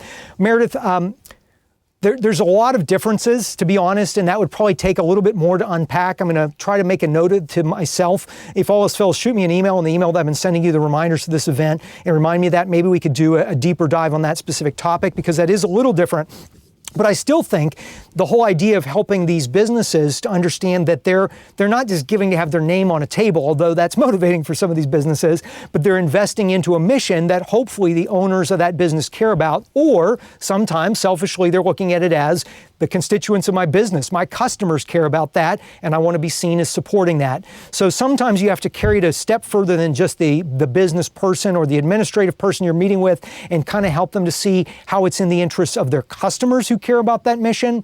But again, that may go a little bit deeper than what I have time to go into here. Hopefully that little tip helped, and I may see if we can find a way to share that somewhere else. Thank you, amazing presentation. Amazing, no complaints here. Thank you, Stacy. Glad to hear that, especially since I didn't take but 2 water breaks throughout. Guest is asking, we have 2 ministries merging into one. Both EDs are planning to share a vision prior to the ask. How much time would be allowed for that portion of the gala? And again, I would work backwards. So make sure you leave the 12 to 14 minutes for your ask. One of the people who I saw earlier, I think he's still here, Mark Cavalier, I did an event for in New Mexico about 2 years ago. And at that event, he and I tag teamed the ask because he was transitioning. He said, yeah, David, I get your wisdom of the local guy needs to know how to do this. And in fact, he's mastered far beyond anything I taught him and is now raising a ton of money at his events from a startup organization just a few years ago. But he said, can we do it together where I did one of the asks, he did the other ask, but we were standing there together and we planned it out. So in the same way, I would say if you're doing that kind of tag team on the sharing the vision and the mission, just script it or plan carefully how to do that. Either both be up there together or plan who's going to go in which order, and then make sure it leads people into the 12 to 14 minutes of the ask and does not take away from that. So the length of your event, if it's a 1 hour small gathering, then you're leaving 12 to 14 minutes, then maybe it's 15 minutes for that or 10 minutes if you have a guest speaker. If you're doing a gala and you've got 2 hours, you're leaving time for dinner, then it can be longer than that. I've done events, I've been at some of these marathon events, they're painful, where you go 3-4 hours and the guests get really tired. I don't recommend that for 99% of fundraising events, but I would say work backwards from the ask and then figure out how much time and what other elements we have, and then make sure you arrange those pieces, and that should help direct you a little bit. Hope that helps. Rose, thank you so much. Tried and proven. Reminder, we need to go back to the basics. 2 simple cards. Glad if that's all I accomplished today, Rose, then praise God. That's great. Ann is asking, any insight onto whether there's a difference in whether the asker is male or female, or doesn't matter if the speaker follows the plan? You know, that's a great question. Since I'm only a guy and I've only personally delivered this as a guy, I don't have a direct A/B comparison split test, but I have trained many, many nonprofit leaders. And in fact, in the work and the space where I've spent most of my time in the pregnancy center and the pro-life space, more of the directors and board members that I've met are women. And I've seen some of them hit absolute home runs on doing the ask. And a lot of times it's the style. You know, I find that because I'm a man, I think like businessmen, I'm able to sometimes connect with that audience, but maybe the much more feminine, softer side, somebody else can connect with. So just over time, it's whoever is that most passionate person who can best articulate it. And then if you find, for example, you know, if somebody says, David, you're too hard hitting and you're too like guyish, try to be a little bit softer and bring in a little more emotion. That's why I weave in some of those stories to reach everybody there. But I don't think it matters whether it's a woman or a man if you follow the system and you're willing to follow some instructions. So, okay, let me refresh the chat here. Wow. Oh my goodness. I know I'm going to miss so many of these. We have 417 people still in the chat online. Okay, Linda Tuggle, I'm on a committee for an event that will not have a speaker at all. The dinner we're having is to raise money to rebuild the landmark church that had a major fire 3 years ago. Great, okay. We finally rebuilt the roof. Not great that you had the fire, great that you're rebuilding. Just make sure that's clear. I want to not lose this. Finally rebuilt the roof, stabilized the walls, put in windows and install systems. We did not get all of what we need at this event. We need to raise as much as possible. We're trying to get an idea of when to do the ask. So I would do the ask. Here's the other thing. If your event is advertised with a start and end time, if your ask starts at the end time, a few minutes after the end time, or even, 10 minutes after the end time, you're setting yourself up for a disaster. It's very important that whatever the event is, whatever time you've carved out and whatever you've advertised to people, you really want to stay within that. So I would recommend that you build buffers into your schedule and do the ask a bit earlier than right up bumping at the end, so that if people make up events, speakers run long, MCs run long, the banquet service runs long, it happens at, so many events. allow for that and give margins of error in your time schedule and make sure that the appeal is the main thing and convey that. If you have to, let's say you have an hour and a half event, I don't know, and the appeal is critical, you might even do that an hour in and leave 30 minutes, and then afterwards you can do Q&A or something like that. But just make sure, and I hope I'm answering your question the right way, Linda, I would just make sure that when you do that event, you give the time, give the space, and really in your case, I would articulate that need not just in the roof, the walls, the windows, but then what that means in those who will come to worship, those who will come and get to know Christ for the first time, those who will rededicate their lives. So even helping them to see the structure is the vehicle to achieve the outcome, which is to evangelize and to make disciples of all nations. So I would really try to, in that 12 to 14 minutes, think through your 3 ask amounts, have it attached to some physical need, which people respond to, but then attach that physical need to the outcome that your church, Landmark Church, can accomplish. Okay, guest 375, thank you for sharing and coaching us. You're welcome. I cringe every time I think of our last fundraiser when I forgot to share our goal amount for the event. Hey, we've all made mistakes. The beautiful thing is we get another chance. We could put on another fundraising event. I had, if I can just add a side note here, let me read the rest of the question. I'll give you my quick side note on this. I know I can redeem that mistake, and your willingness to share the truths and tools of fundraising will be instrumental in giving successful. Okay, great. So I had one of my webcast events that I was doing when I was running 40 Days for Life, and it was on a day, I won't mention the specific, but there was a tragic terrorist attack that happened on the day of our event. And the theme of our event that night was going to be all hopeful and optimistic and upbeat. And we just felt like, you know what, this is going to be a disaster. We can't, in a moment when America is mourning a very tragic situation, get up and try to put on the happy face and say, well, gee, look at everything's great here. So we decided at the last minute to postpone that event by a week. And my thought was, we had all these people register and all these people, it's going to be a disaster. But you know what? We had more people show up the next week. And we had people give generously. It was our biggest fundraiser up to that point. Now, I know that that's different if you have an event where you've paid for a banquet rental, or you've paid for food, or you've paid for a speaker. I know that's different. But I would still say, and I'm going to use an example, Kristen Hawkins, if any of your team from Students for Life of America on here, they're going to relate to this one. So last year, I was asked to MC and do the ask for an event in New York City, right off of Times Square at the Edison Ballroom for Students for Life of America. Beautiful event. People from across the city and beyond were coming into the event. And it just so happened that was the day of the epic snowstorm that was predicting there was going to be 24 inches of snow dumped on Manhattan. That was the day of the event. So people were canceling left and right. We were realizing only about a third of the people who were here in this room are going to come, and realizing all these investments had been made. They couldn't get refunds. They couldn't reschedule the event. So we got together, we quickly prayed, and then we said, how can we recoup? How can we turn these lemons into lemonade? And what we decided to do at the last possible second, I should include this. You can actually see this in action. It's really fun, but it also kind of shows the being flexible and finding another way to get there. Everything was going south. The Cardinal Dolan was going to be the opening prayer. He had to cancel. Everybody canceled. It didn't even snow that much. Most of the snow melted, but that's okay. Everybody canceled. We had to work with it. So we got together a little bit earlier in the day and we said, we've got to make up for this somehow. And so what we decided to do was turn it into a live Facebook event where we would invite everybody else who couldn't be there to come on, since nobody could come to the actual live event. So we started the event. We just threw this together at the last second. We started the event with an iPhone out in Times Square. The snow is falling, and I was the MC. And so I'm just greeting people, hey, live from New York, here we are. And we invited this Facebook audience. Thousands of people came on throughout the event. We walked them with the phone into the room. We walked them into the event. They saw the room was mostly empty. And we essentially turned it into an online fundraising event. People there who were there gave generously. People online gave generously. And it was Students for Life's biggest gala response by taking an event that everything went wrong, saying, how do we turn this into something good? So a lot of times it's just kind of taking the bad and saying, okay, what can we learn from this, or how can we tweak this, and how can we do something differently? Maybe that was an anecdote that wasn't needed, but maybe somebody needed to hear that. Okay, Ken is asking, how can I say something like X dollars will help one student to maintain his Christian faith when I haven't knowingly accomplished that, even though that's the objective of my ministry? Ken, I appreciate that. And one of the things that I tremendously not only commend you on, but encourage for everybody here is, in nonprofit work, we are held to a much, much higher standard of honesty and of integrity.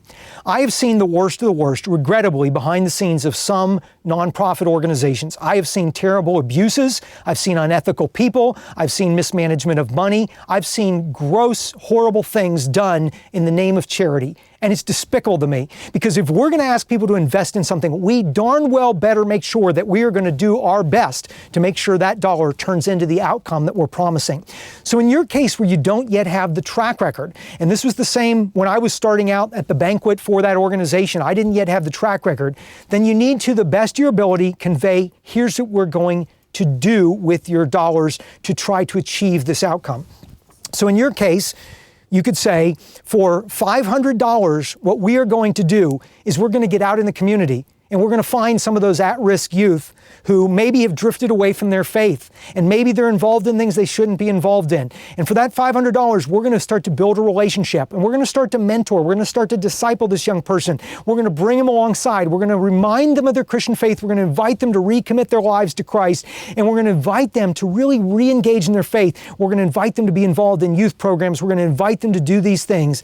And the goal, the hope, the prayer is that because of the money you invest, we're able to impact more souls for Christ and bring more people back to the church.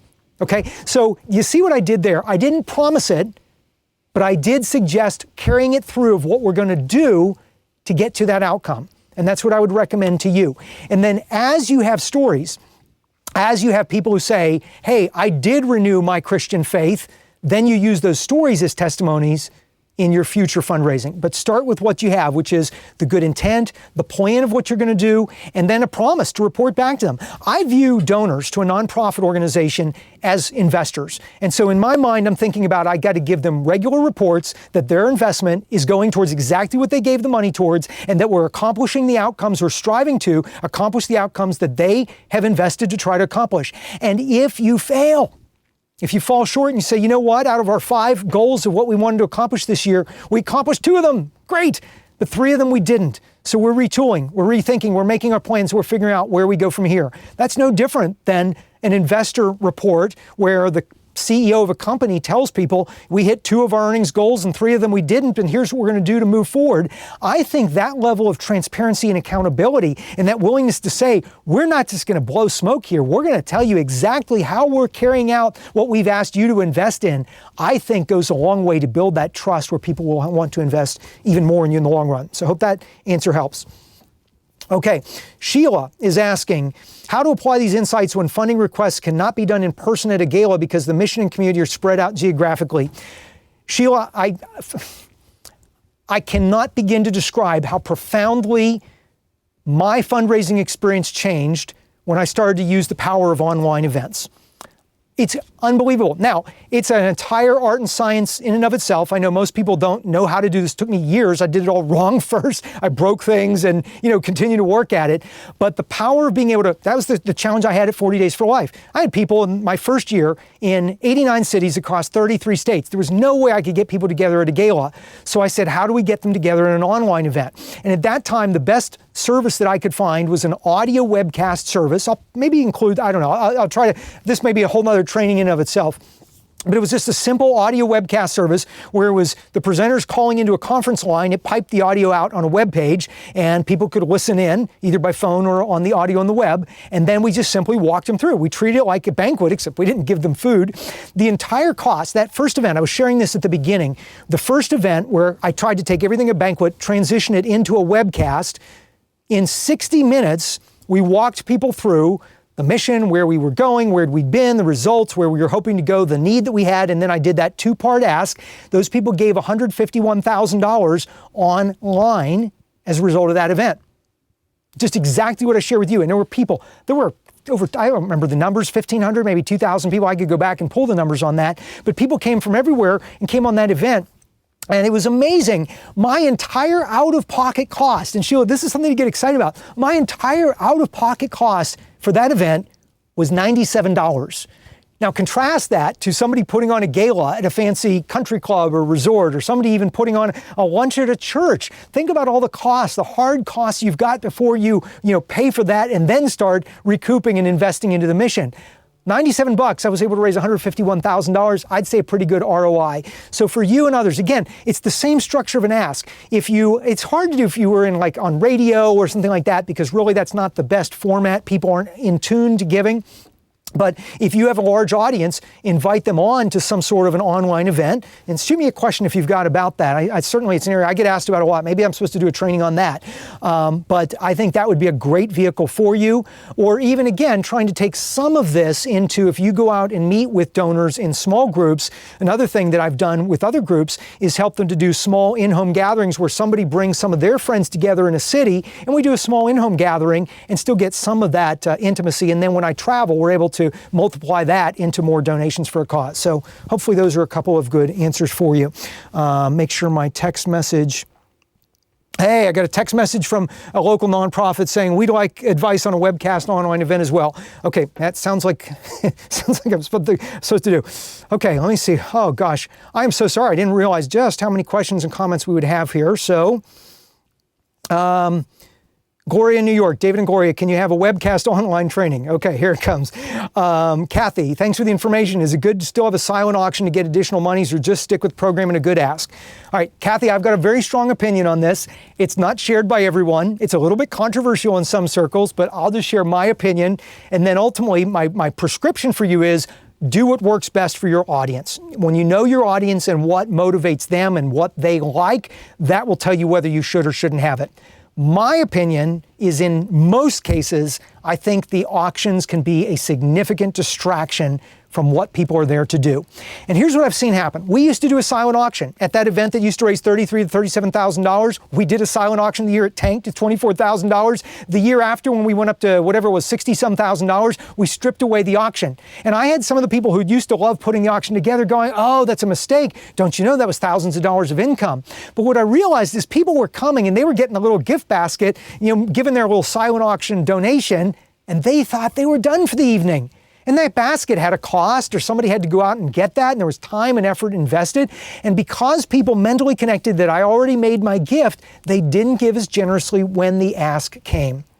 Same thing when I see a lot of groups use various different fundraising methods of, hey, buy these light bulbs and a percentage of the proceeds come back to us. Some groups have found these things to work. In my opinion, if you've got a great mission, tell the story of your mission, tell people what you need, and invite them to join you in it. That's it. Keep it clean, keep it simple, and I found people are in many, many cases incredibly generous about responding in that way and appreciate the concise focus of the event and not having the live auction that only a handful of people ever bid on. Yeah, it's kind of fun to watch, but really that's amount of time. If you put that into shortening up the program and pointing people towards a more effective appeal, I think you'd get a whole lot more return on investment in most cases, unless that's your event, is an auction. So again, just think through what your needs are as an audience, but I strongly recommend that you always try to think through the ask is the main thing. And the main thing, as we learned, is to keep the main thing, and everything else points towards that. If anything is a distraction, giving out awards to people, recognizing board members, celebrating the politicians in the room, having your niece get up and sing a song. I'm not in any way belittling these things. Anything that takes away from the ask or that crowds your program so your ask is more condensed and crushed in, I would say be ruthless and strip those things out and just stick to the core of tell your story, cast the vision, tell your mission, what you're doing, how it's affecting results, and then invite people to make the one-time gift and the monthly pledge. That's my opinion. Take it for what it's worth. Okay, Tim is asking, we're a new organization. How do we reach both those we intend to serve and those who would join us to serve? Okay, Tim, that's a great question. So in many nonprofits, you actually have two different audiences. You have the audience you serve, and then you have the audience who supports the work you do so you can serve that audience. Now, I know there's some nuances, some differences. Like a church, you're giving towards the church that you benefit from. It's your spiritual home. So there are definitely exceptions to this. But for example, use the world that I've spent a lot of time in, going out and working with pregnancy centers that come alongside mothers in a time of an unexpected pregnancy. The clients that they're serving are typically not the majority of the audience that they're banquet, that they're asking for money to serve those clients. So there's two different audiences. So I still love to invite those that you serve to be a part of your event so they can see the mission in action and they can really appreciate how sacrificially people are investing in the work that you do. So I would definitely still try to find ways to include them in that event. But I would really try, in a sense, if you remember I went through that story brand, buy that book, Building a Story Brand by Donald Miller. Buy that book, devour it. It's like $14 on Amazon or any bookstore. Think of each of those as two distinct audiences. When I was thinking of each of you today and preparing for this training, I was thinking of the people who will be on this training as a unique, distinct audience, different from every other audience that I may get up in front of and share any information. And the next training I do, or the next event I do, or next week when I'm on the road and going and speaking at events, every audience, I want to think through that process of the character who has the problem and who meets a guide. I want to go through that process. So for those you serve, I would recommend you go through that process to try to get inside who they are, where they are, the problem they have, how you can come alongside in the nonprofit or the ministry to serve them as the guide and to take them where they want to go, receiving the help they need in a time of need or whatever. But then also go through that process distinct and separate for those who are giving to your work. And, excuse me, let me take another drink of water here. Thinking of them as what motivates them. Their passion may be they want that mother in the unexpected pregnancy to have the help that she needs so that she can choose life, so that she can perhaps be invited into a life of faith or whatever the organization is. So I would go through that exact same process. And then depending on who your primary audience you are in front of, you want to think of that character. And also, this is another thing. When I was thinking of you, each of you on this training, I was not thinking of the 1,438 people who registered prior to the event as a big audience. I was thinking of one person. And I wanted to reach to you and say, if you've struggled with fundraising, if you've had fears, if you've had mistakes, yeah, I can relate, I've been there. And here's what I did to grow in this. Here are the results that I've seen. Here's the process I've taught others, and here's how it can help you. So you understand how I thought of you as a distinct audience, but I thought of one person. And I spoke to you, I hope, throughout most of this training as one person and not as a big audience assembled here. So it was like you and I were having a cup of coffee and you could tell I had a lot of caffeine the way I was going today, but that you would be getting the information. So I hope that answers your question. If not, we can try to add some clarification later.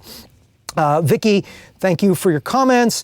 Guest 4956, when we have a donor thank you, how do you let them know there will be an ask? The donor thank you has not been fully underwritten ahead of time, so some may feel we shouldn't spend money on a donor thank you. Okay, so be very careful, again, going back to integrity. If you tell people you're just coming here and we're going to lavish our thanks on you, just do that and do something separate to ask them for money. But if there is an opportunity, if you say, hey, we're going to thank you for what you have done and also let you know about our needs and where we're going from here, then I think, again, just be completely transparent, upfront, and honest. You never want to mislead people. Just like I had some people say, isn't that two-part appeal misleading? You do an appeal and then surprise, you pull another rabbit out of the hat. I'm like, no, because I've been telling people from the beginning of the event, you're going to be asked twice tonight to invest into this work. You'll have an opportunity to make a one-time gift if you feel led. You'll have an opportunity to make a monthly pledge. You can do either or both as you feel led. And then I carry that through the entire event. We're just telling people where we're going to take them, and then we take them there. So if it's a thank you event, just make sure that if you're going to do an ask, that you communicate that in some way, shape, or fashion beforehand. And then what I would do is, again, not every banquet, not every event is fully underwritten. And so the thing where I said about 100% of this event is underwritten, that's if it's applicable. If it's not, that's a cost of doing business. You have to invest to bring people together, to share the mission and the vision, and to invite them to give. But you don't have to say, 20% of what you give tonight is going to go to your rubber chicken. You don't have to say that. What you can do is say, we are going to use the dollars that you invest here to advance the mission to accomplish this outcome, and invite them to give. Now, if a percentage of that is going to have to go to underwrite the cost, that's a cost of doing business. No different than you're not going to get up and say, hey, guess what? We're going to have to pay an electricity bill, and our internet costs this much, and our business cards cost this much. You don't have to go into the detail. They want to know, can you help solve the problem that I care about? And are you going to show me how my investment is going to take me to be a part of the hero of solving this problem for the people that you're serving? And if you do that, they will respond many times incredibly generously. So I hope that answers that situation. Somebody says we have the same issue as Jesse Wade. Dan Miller, great stuff, David. Dan, you got to see this all in action. Just, what was it, in the fall? When was that? October, something like that, when I came up to your event and did just exactly this. And we had Ramona deliver an amazing presentation, got up and did the ask. And if I recall afterwards, you said you broke all your fundraising records, best gala ever. So, and Dan, you could attest, this is the iPad I used. I walked right down through this exact script when inviting people to make a one-time gift and a monthly pledge to your organization. So I practice what I preach. Okay, Jesse Wade. We are a tiny pro-life organization. You're an awesome, small but mighty, like David going up against Goliath. For whatever reason, that story has always resonated with me. We're existing in the shadow of some really great pregnancy centers in our city. That's great. We have a hard time getting people to our events. We had 80 people at our banquet last fall. How do we get our numbers up at our events? Do you have a good pointer for increasing excitement about the event? Wow, okay. There's so much I could unpack here. Let me try to give a few quick highlights, and this again, maybe in the survey, Jesse, make sure to include this because this is something I could do a deeper dive on. So getting more people there, first off. Those 80 people who are in the room at your last event, I don't want you to think of them as those 80 people. I want you to think of them as 80 spheres of influence. Every one of those people knows people, and if those 80 people who are there are excited about your mission, let those people become your little ambassadors. And by little, I don't mean that in a demeaning way. Let them be a subset of advancing your mission. So what I would recommend is I do different events for different reasons. So I do for online events, just as an example of this, I do some online events. The entire agenda that I have is I want to grow a larger audience to then be able to serve with what I'm doing. So I've done educational events. I've had educational events with 10,000 people on them that then I was able to involve into our mission. There was no ask, there was no fundraising on that event. So you may want to do some things that are purely educational first, but I still think you could go straight to another fundraising event. So think of each of those 80 people as those 80 spheres of influence and the people that they know. What I would do is reach out to those 80 people and invite them to each host a table where they can have, let's say, a table of 8 people if you're thinking of a round table at a church hall or at an event center. So let's say it's them and their spouse. They've got 6 extra seats. And you say to them, we're going to give you the table for free in terms of being able to fill it. We just ask that you bring 6 other people that you know who you think would be passionate about this mission and who might be inclined to give. You don't have to specify, the people with the highest net worth that you know. I personally know I want people who are committed and who are sacrificial in their giving. The widow's mite, that's what I want at my events. Sometimes those people have high net worth, sometimes they don't. I personally don't treat them any differently because I want everybody to give what they are able and what God asks them to give. That's not up to me, that's up to Him. That's my opinion. So those 80 people, invite some, the most committed ones first, those who gave at the last event, invite them to host a table and ask them and then give them tools, give them invitations to use, ask them to make phone calls and ask them a week or 2 before the event to get back to you and let you know that they filled those seats so that you know that you're filling the room. So let's say out of those 80 people, let's say 20 of them said that they would fill a table, and each of those 20 would bring 6 more people. You've just multiplied to 120 more people at your event, plus the 80, you're at 200 people. So just thinking that strategy through is get other people empowered. Another example of this, many of you here know I did a few webcasts for NIFLA. I love Tom Glessner and his team, the National Institute of Family and Life Advocates. They were getting ready to argue their case before the U.S. Supreme Court that ultimately they won, the NIFLA v. Becerra case. This past year. And Tom is a neighbor of mine. We live really close to each other. We're good friends and we've worked together for a long time. And I said, Tom, you should let people know what's going on. You should invite them to contribute because they had huge legal costs to fight this case at the Supreme Court. And he said, well, we don't have as large of an audience to be able to reach out of. We have this network of these affiliated pregnancy centers that we work with. And so what I said is, well, why don't we do a call or a web event for those center directors and let them know how important your work is to the work that they do, and simply ask them if they're able, if they're willing, to invite other people onto an event that would raise legal support for NIFLA that in turn would help empower those pregnancy centers and protect them against the kind of legal attacks they'd suffered in California. So we ended up getting those leaders together first. They then spread the word to their networks. We had several thousand people sign up for the event, and in a short 1-hour online event with me doing this exact same 2-part ask that I've just walked through, they raised $250,000. First time ever out of the gates doing an online event. and they didn't have a large online audience that was specifically geared towards fundraising. So again, I would say the same thing with you, Jesse, is think about how you draw people in and enlist others to help with that, and then invite those people to join in your mission. The last thought, because you have other ministries is in your community, pregnancy centers, is really think through, it's probably more information than some people may need. Think through what differentiates and makes your mission unique. I know your mission. We've talked on the phone, and I know how unique it is. What you do makes what happened at those pregnancy centers work.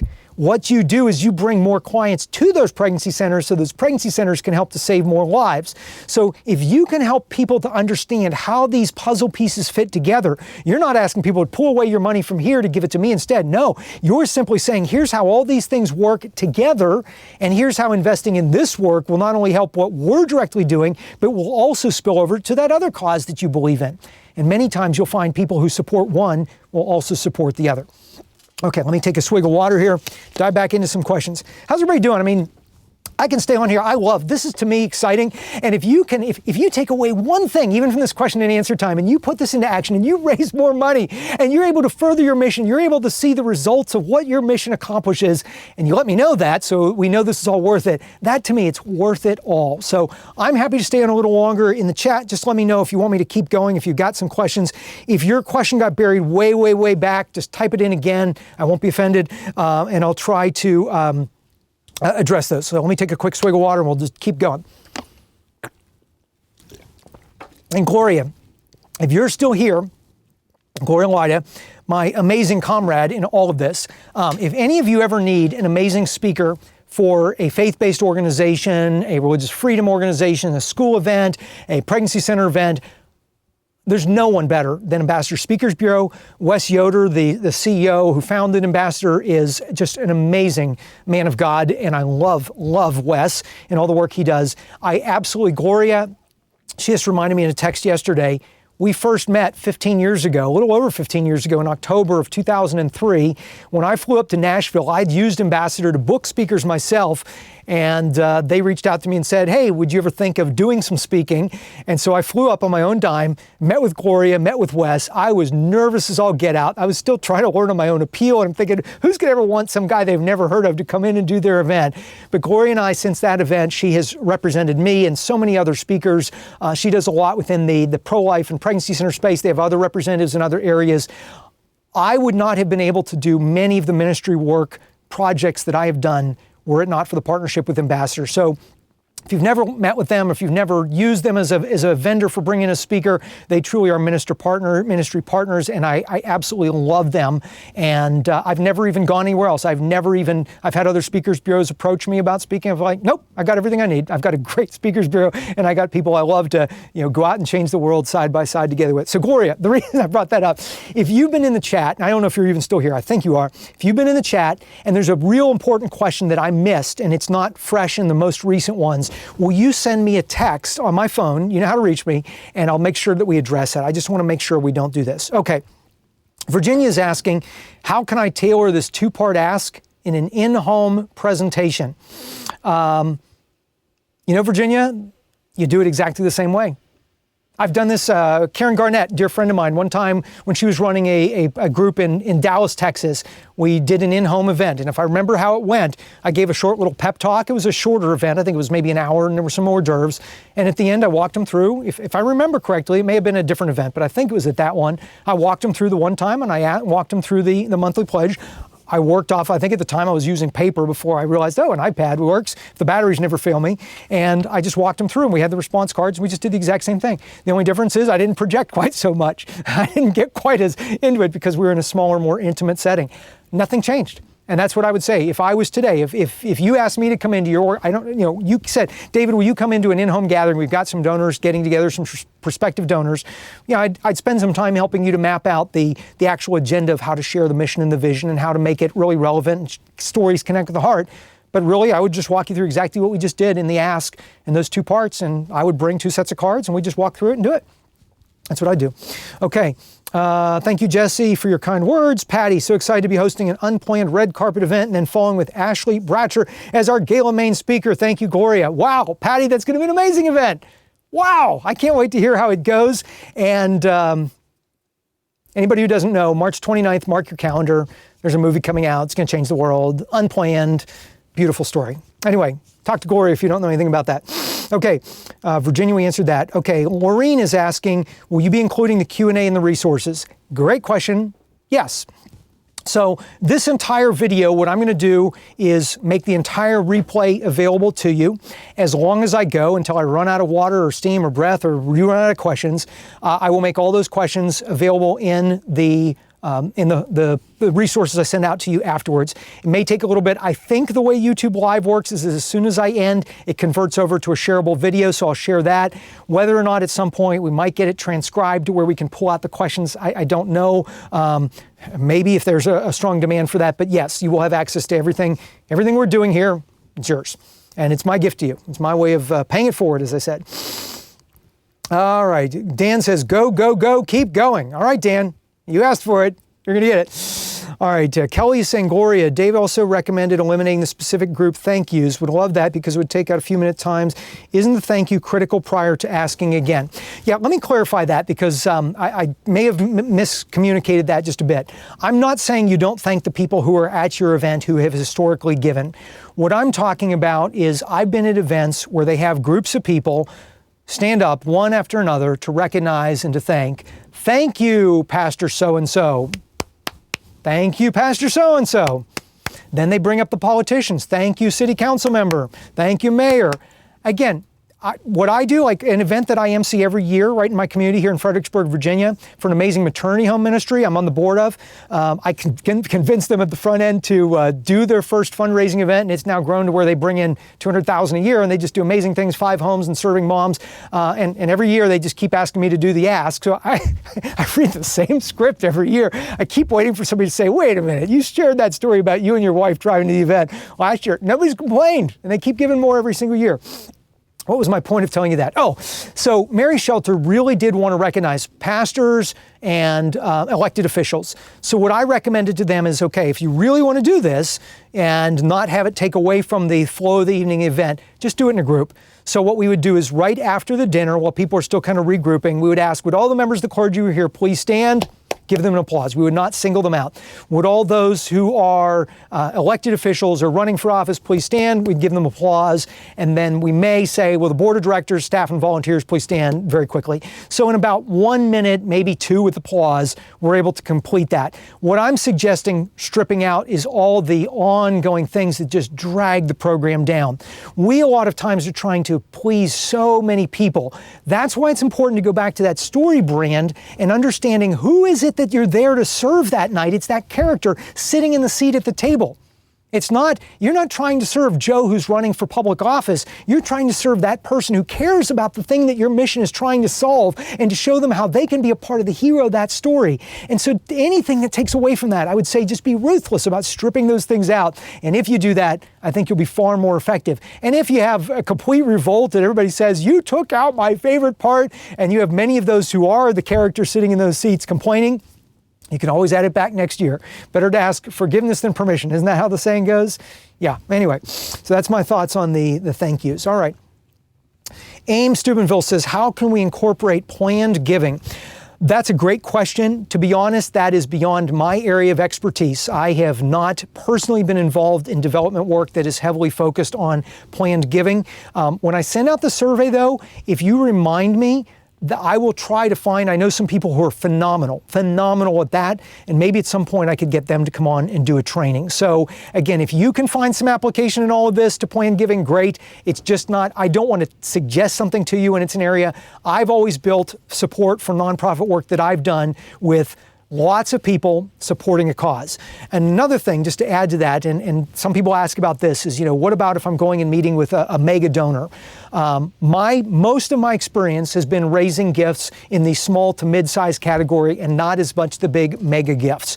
When I ran 40 Days for Life, if I recall, during my season, 10 years there, we had our single biggest gift we ever got was $75,000. The vast majority of giving was in the $10, $20, $40, $100, $500 range. And so we had to open up, cast a wide net, invite lots of people in.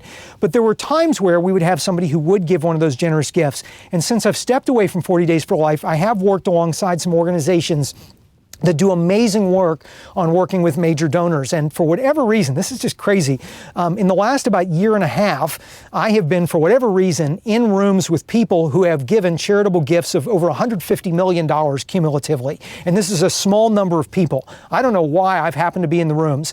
One person had given $45 million to a cause he believed in. That just blew my mind. I've just never had that kind of experience of working with that.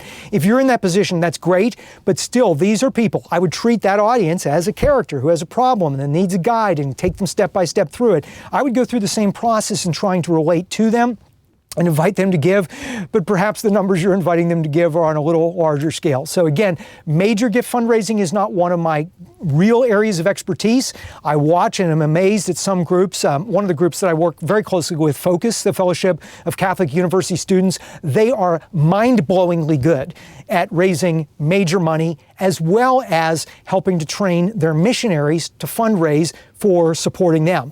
How they get that whole spectrum, it's amazing to me. I am learning every day that I'm seeing the behind the scenes of what they're doing, and who knows, maybe I could get some of their development people in planned giving or other things to help, or other ones that I know. Living in the DC area, I get to work with a lot of people who do some really awesome stuff in the fundraising space. Okay.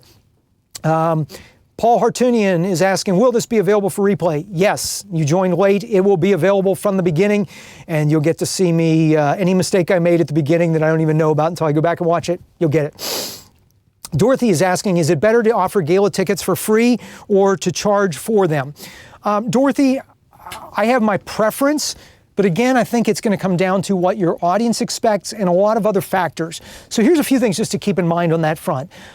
Personally, my preference is invite them to come for free, and you have people underwrite. And so I worked with other people in the organization I used to lead, and we developed an entire underwriting framework to go out and solicit underwriters to cover the cost of the banquet. And usually a small group of people can carry the entire cost of the banquet, and you let them know by you giving as an underwriter, you're helping to multiply the giving, because those who come to the event, they're going to give more because they aren't paying for the rubber chicken and they aren't paying for, you know, the decorations in the center of the table. So there are some people who really tune into that. It's beyond the scope of this training to go into the specifics of that. But my preference in most cases, excuse me, is still, I'm getting all choked up, so emotional. My preference is that model where then when somebody comes, they haven't paid to be there. I have some people say, but they're freeloaders, they're getting a free meal. What if they don't give? Cost of doing business. The pregnancy center, the maternity home ministry that I work with, they can tell me every year, they tally up and they say how many people who came and who didn't give. And they always look at that and they say, is this something we should be concerned about? It's a relatively small percentage of the audience. And I said, but how would you have known? How would you have known? If you had required a ticket, some of the people who did give wouldn't have come. So I just accept there are some people, maybe they need to go home and pray. Maybe this isn't their calling to be involved in your work. Maybe they don't like you. Maybe they don't like the person who spoke at your event. I don't know what it is, but I understand some people won't give. But I still prefer the underwritten model, because then when it comes time to the ask, those people there, it's a principle. There's a great book. Remind me, somebody, Brian Westbrook, if you're here, or Mark Cavalier, remind me to put this in the resource guide. There's a great book by Dr. Robert Cialdini, a professor in Arizona, called Influence, The Psychology of Persuasion. Brilliant book. Every nonprofit and ministry leader needs to read this book. I actually keep in my wallet the 6 principles that Dr. Cialdini teaches in that book. And anytime I'm going to do an event like this, I run by those 6 principles to make sure that I'm using those principles of influence to move people. My hope is to move you to ask people more effectively to raise more money, and you can accomplish your mission. If I failed at that, then all these methodologies I'm teaching you, don't use them.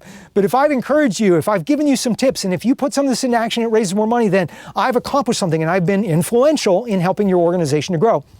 So in that book, one of the principles that Dr. Cialdini teaches is called the principle of reciprocity. And the principle of reciprocity says that once you give something to someone, they're far more apt to give something back. And he builds this out brilliantly, and it's very convincing, and you'll see it at play in your life a lot of times. So what I've found is when somebody comes to a dinner, they've not paid a nickel, they hear about this amazing organization, they've had a meal, they hear about this mission, they hear about all the good work you've done, and they have not yet done their part, they feel an obligation to give because something was given to them first. And that principle of reciprocity is powerful. Now, are there exceptions where it's important to sell tickets because you're going to lose the cost? You know, if you have a ridiculously expensive speaker, and I'm a speaker, and I know speakers can run from a few $100s to thousands, and I've seen groups pay $25,000, $30,000, $50,000 for speakers, which, unless you're going to really play off of that name to draw a whole lot of people there, I just cringe when I hear that. Because you could raise a whole lot more money just by doing an effective ask and getting a lower tier speaker or just even somebody in your ministry. But anyway, where was my point on that? So yeah, sometimes groups have to absorb a cost, or they just frankly don't have the money to put on the event, so they have to sell tickets, or their board requires it.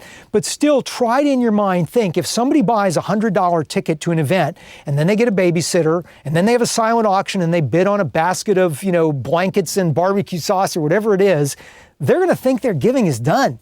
And when you get to the ask and you're wanting people to give $500, $1,000, $10,000, they're going to be checked out because they think they've already given through the ticket.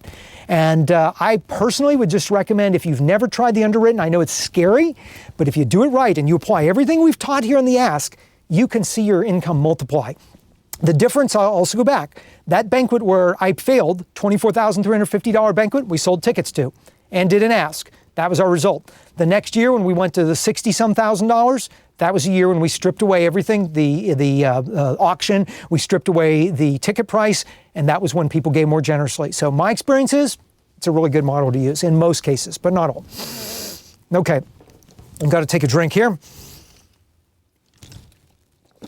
My wife is probably, she's texting me. My wife says, hope it's going well. So, and my wife's name is Margaret. I married the most amazing woman on the planet. I know with present company may feel a little different about that, but I could never have done the work that I do in the nonprofit space, in helping other organizations, even this training, if it weren't for the love, the support, and the encouragement of an amazing wife I've been married to for 26 years.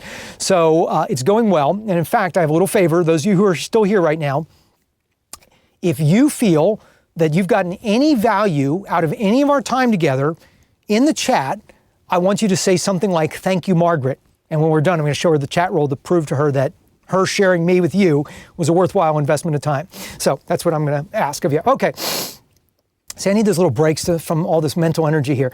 Gloria, guest, is asking, Mary and Ashley, I'd love to hear David's response on the prayer. In my personal opinion, I don't think it really matters. I've seen pastors in the past take advantage of the mic and preach a 5 to 10 minute sermon as a prayer. Yes, which is not good. Keep it simple. Have the MC or the ED do the prayer. If for community relation reasons you deem it better for a pastor to do the prayer, then by all means do so.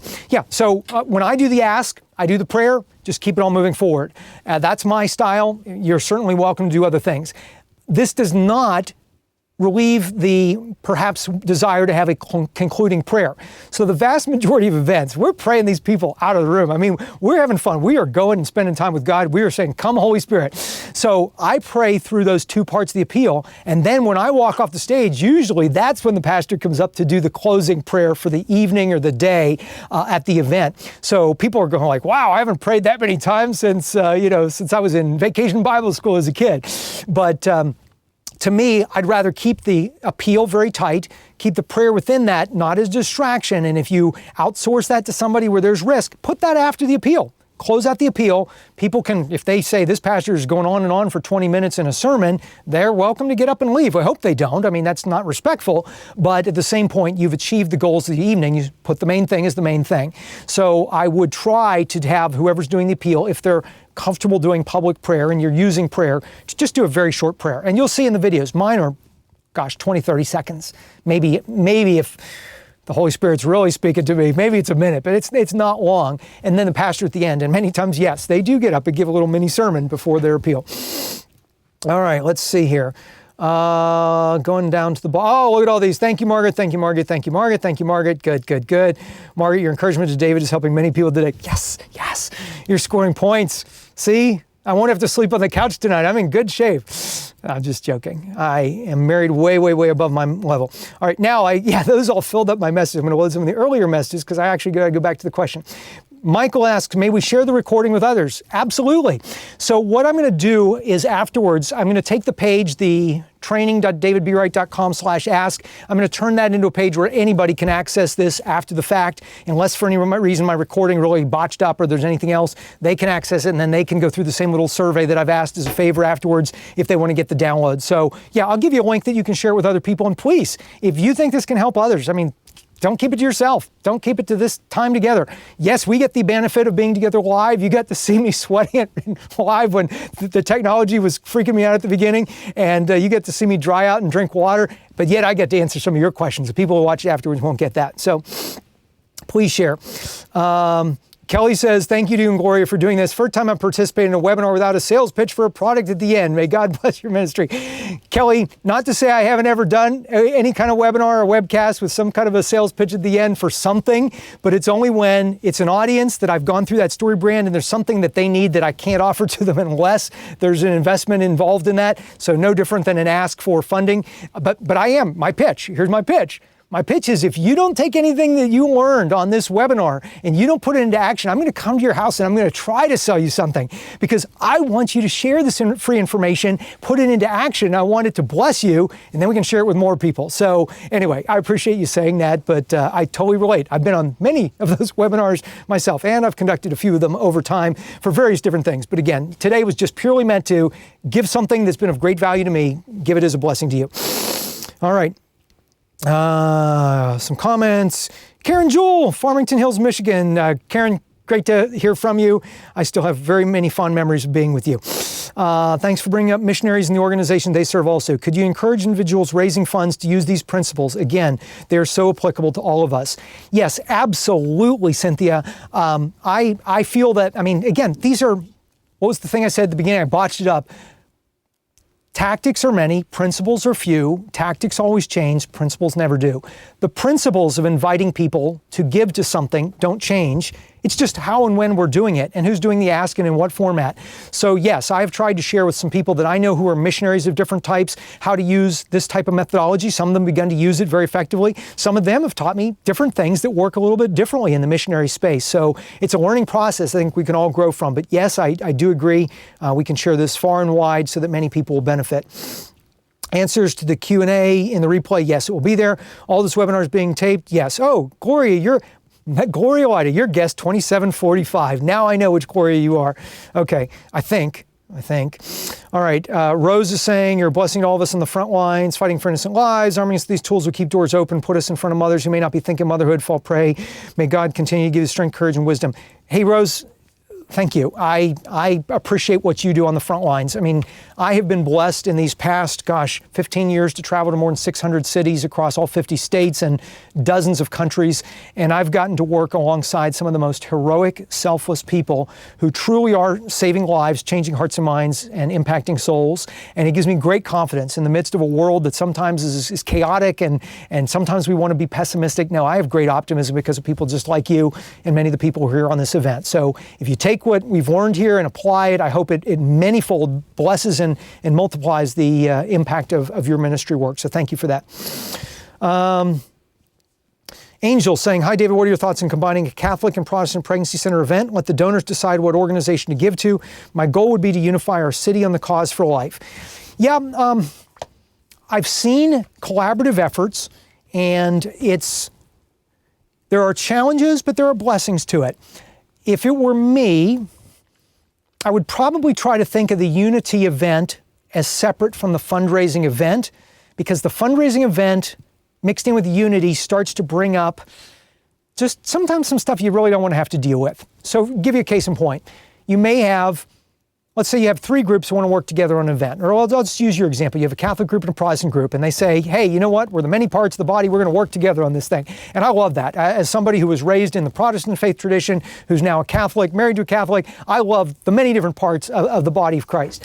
So let's say you got Catholics and Protestants to work together. Praise God. You know, we're overcoming many divisions that have clouded our past as Christians together. So when you start thinking about fundraising, what if one group has a larger audience of people they're inviting to the event? Or are they going to want a larger share of the money? What if one group, both groups have a similar size audience, but one group only sends out one invitation, the other one works really hard and sends out 3. So all of a sudden you start creating a little bit of these kind of like tensions, and then people saying, well, what about when the ask happens? How are we going to divide that up? And then even figuring that out.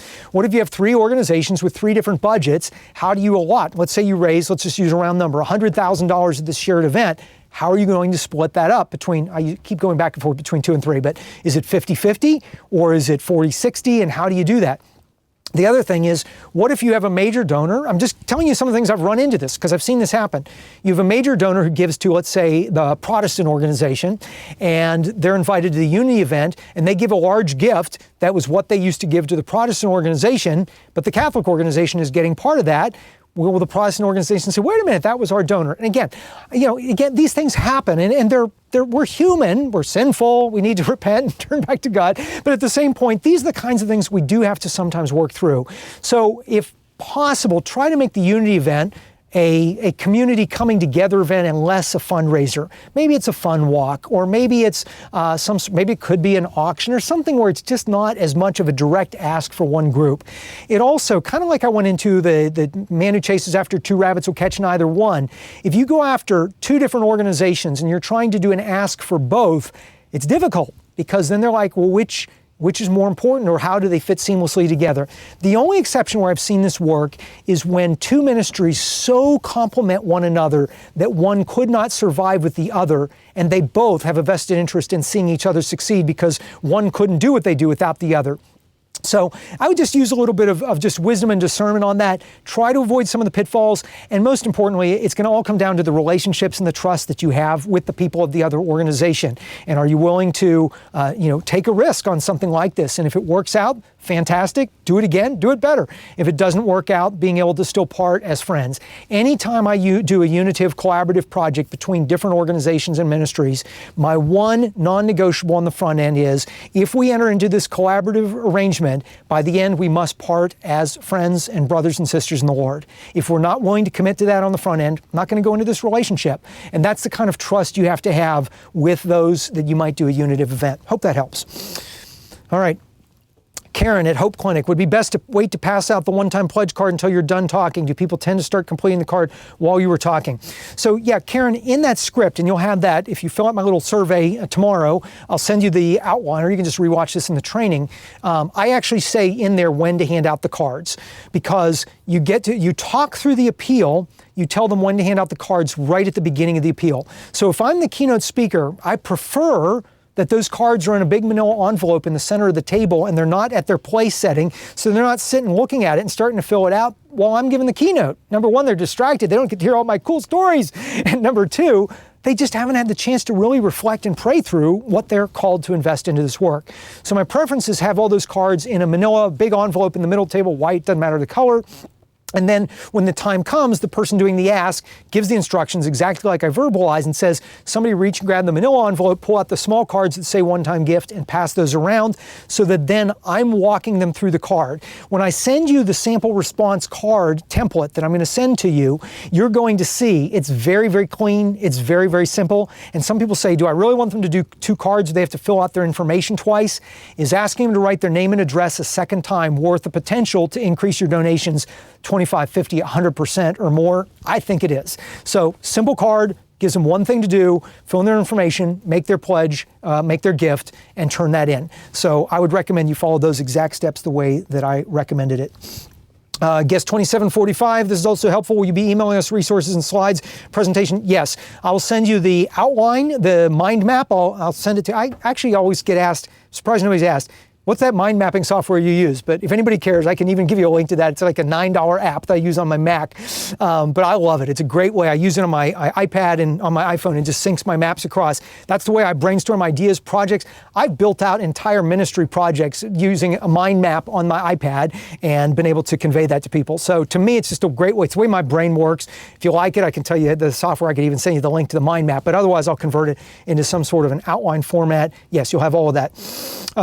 Kelly says, thanks, David. We do the same. We can do it quicker, or maybe use the screens during cocktail hour to display thanks. Brilliant. Great way to thank people on the screens. Gloria says, thank you. Consider doing a slide on the screen. Excellent. How do we invite the right people to our banquet? guest 7352.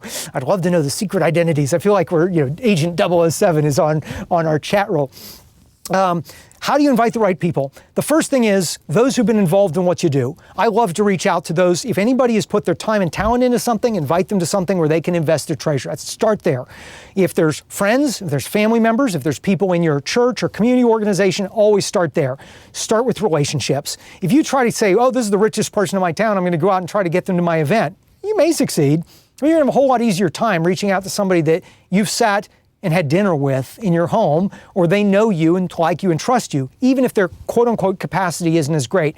And what I've found is if you find people who care about your mission, that's my ultimate goal. I want the people who care about what it is we're doing, where we're going, and they want to go there with us. They want us to help them be a part of that hero story. And if I can help them do that, those are the people I want there, regardless of what the world might say is their capacity of giving. Now, with that said, if I had a choice between, let's say I only have 200 spots in the room, and I have a choice between somebody who I know is absolutely broke and can't give, though they care about the mission, and there's another person, I've got one seat and there's two people, and the other person is in a better financial position, you know what I'm going to do?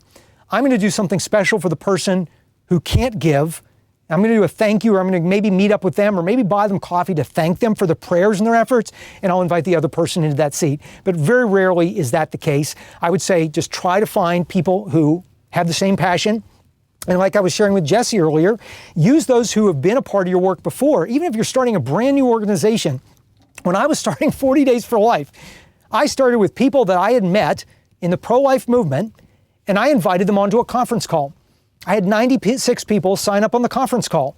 And you know what I did with those 96 people? I shared the mission, the vision of where we were going. I was not doing a fundraiser. And I asked them, if you know other people who you think they would be interested in this project, they might want to see the results that we've seen doing this project in one community locally, invite them onto another call. So the next call we had more people, the next call we had more people. And when we came out of the gate, we had thousands of people involved in 89 cities and 33 states that first year, simply because I started with the people I knew and invited them to spread the word to people they knew who cared about the mission. That is the way you get more people who care about what you do. Okay. Paul Hartuni is saying yes on the transcript. Oh, my poor transcription is going to say, no, the longest run-on sentence in history. All right. Gloria Guest is saying, Ashley, we have not because we ask not. We have not because we ask not. So yes, state your fundraising goal, add a little bit to the top. Be bold, don't hold back. All right, let me see if there are any glaring. If you have a major question that we haven't addressed, can you type it one more time into the chat roll? And I'll try to answer maybe one or two more before taking all my thank you notes to my beautiful wife, Margaret, as I go up and dive into helping her in a little while preparing dinner. Hey, Terry Palmquist, I know we communicated before this event. Terry says, we're celebrating our 35th anniversary for our ministry on April 26th. How can we share 35 years of ministry, sharing stories, and be a fundraiser? Terry, you have the most amazing opportunity because you have 30 years of beautiful experiences. The hardest thing is going to be consolidating that down into a story that moves people. So what I would do is go through that story brand process that I described to you. I would think about who's going to be sitting in that room. What is it that is the problem that they see? Is it lives that are at risk? Is it women who are in an unexpected pregnancy? And then say, how do I help them to connect to the work that we do right there in Bakersfield that is helping to reach those mothers, that is helping to save those lives, that's impacting their lives for all of their life physically, but also eternally, and then try to think of a few stories throughout the 35 years that kind of encapsulate that and weave it into a narrative. Think of the traditional story arc, and you as the guide are sharing with them, thanks to those who have invested, here's what over 35 years God has done. Here's what He's accomplished through the volunteers, through the donors, through the people who've been a part of this. Share some of those stories. Try to get the ones that really tell as much of your mission in one story as you can. Don't try to tell 35 stories, one for each year. I would say if you could tell 3, 4, 5 stories that beautifully illustrate your mission in action and then lead them to that appeal, that's the way I would do it. And then the appeal is simply what we've done together over 35 years has accomplished a lot. Imagine what we can do in the next 35 years, or even in the next year, if each of us step up and do more than we've done up to this point. So knowing you as closely as I do, you and Tim, if that doesn't answer your question, feel free to reach out to me directly, and would love to even be able to help you through a couple of questions on refining the program for that event, because I want it to be a huge success for you. Having spent time alongside you in that work, I know how important it is. Tom Deming at Our Lady of Wisdom in San Marcos. Tom Deming, good to see and hear from you, my friend. It's been a long time since I last saw you down in San Antonio, and since my wife and I, well, Margaret was your, fish camp co-chair at Texas A&M, a long time ago. Is there an age range that electronic giving becomes primary over the cards in the middle of the table? Yes, thank you for asking that. So more and more, I'm seeing events. Again, I don't have recommendations of specific vendors. Maybe others do, and if you do, share them and I can pass them on to people. There are some really good. In fact, one of them was reaching out to me right before this event, and I want to dig into what they're doing because it sounded like a great thing, where they do iPads on the, if I think I understand it right, on the tables, where people can really quickly make their gifts. So they go up the tables. I've seen some events. There was one, a CareNet Center in Manassas, Virginia. Becky Sheets, if you're on here, you know what I'm talking about. They did an amazing event of the way people were channeled into the filling out their things electronically and giving, and it was super efficient. My big thing is whatever creates the fewest bottlenecks. You want to make it easy for people to go from convicted to giving. That's it. If a card in front of them is the quickest and easiest way to do it, it's a little more work for you. Well, sorry, but it's easy for them. Or if there's an electronic way that is proven and that is efficient. And again, I'll look into some of these. The one that reached out to me, I don't want to say the name because I just don't know for sure. I've heard good things. I know some people who use them. But I want to do a little research, and I'd be happy to share some of those things. So yes, I think electronic giving will become more and more the means for this. Even having a way that people on their smartphone just do the gift right there. You know, pull up an app or pull up a web page and just make the donation right there. But again, test it before you just, the bells and whistles and the glamour. Young people still, most of them, even though they're not really good at handwriting, they still can write on a piece of paper. And so if any doubt, or if you haven't tested something and done it in a small basis, I always like to test new things like that in the smallest setting I can before some high stakes big event. Because if your tech fails and you've got 500 people or 1,000 people at your event, you're in trouble. You can always recoup, as we talked about, and some of the things you can do, follow up afterwards, but you've lost the opportunity of the event. So I would really test, make sure before you dive into it, and don't hesitate to use paper if that works. All right. Somebody else asked about electronic giving. Let me see if there's one final question, and then if there's other ones that come through, send me the materials, I will. Electronic giving, great. We've been on the two-part ask for many years. Success, consolidated the ways into one card. I hate for people to have to fill out their contact info and their credit card check info twice. How adamant are you about having two cards? I went to an event where they did it and it felt awkward. I've seen it done with one card, and I have a structure. I can actually send you a link to one that I've seen that I liked a lot, where it broke it into 3 sections. So it was, if you think of a sheet of paper, I don't have a full-size sheet, but imagine a piece of paper. It had dotted lines at the third marks. The top was fill in your information. It had a big number 1 there. Next to it was number 2, and it said your one-time gift. And then the dotted line, number 3, was your ongoing pledge. And so I, as the person doing the ask, I walked people through and I said, okay, look to step 1, look to step 2, look to step 3. It was very efficient. And I understand logistically, I understand groups that hesitate on the 2 cards. I still, if I was doing it for my event, I'm just telling you where I would do it. I would do the 2 cards, because I still feel that having everything on the card, it distracts them from that one simple decision that is before them, which is yes or no. It starts to kind of look like that Scantron in the either or. So can it be done? Yes. I'll send you a link to one that I've seen that was done incredibly well. I think Brian Westbrook in St. Louis, if I recall, you did one of those that was done really well. Again, I don't make money selling 2 cards. It's just, I personally have found it to work very, very effective. I've never been in a situation where I've split the room in half and done a true split test. So I can't attest to how important is the 2 cards, but again, if I was today doing a fundraising event for a new nonprofit that I was starting up, I'd do the 2 cards. It works. That's my thoughts. Okay, so with that, let me close this out with a prayer just to send us off. And again, I'll try to go through the chat roll afterwards. If there's any other glaring questions, I'll try to find a way afterwards to get back to you. We've been together here, 2 hours and 43 minutes. For those who have endured this, thank you. I appreciate it. It's given me somebody to chat with today. And I hope you've gotten something profound out of this. So please go back through, remember the why. Remember why you're doing this in the first place. It's not all about dollars and numbers. It's all about a mission that you care about, and you need to raise funds for that mission. And this 12 to 14 minutes in front of people at a fundraising event can literally make or break your organization. That's the why. The how, to plan and prepare, is to just be very methodical. Everything I've shared with you, you're going to have laid out in front of you. Just put it into action, modify it a little bit to fit your organization and your needs, put it into action.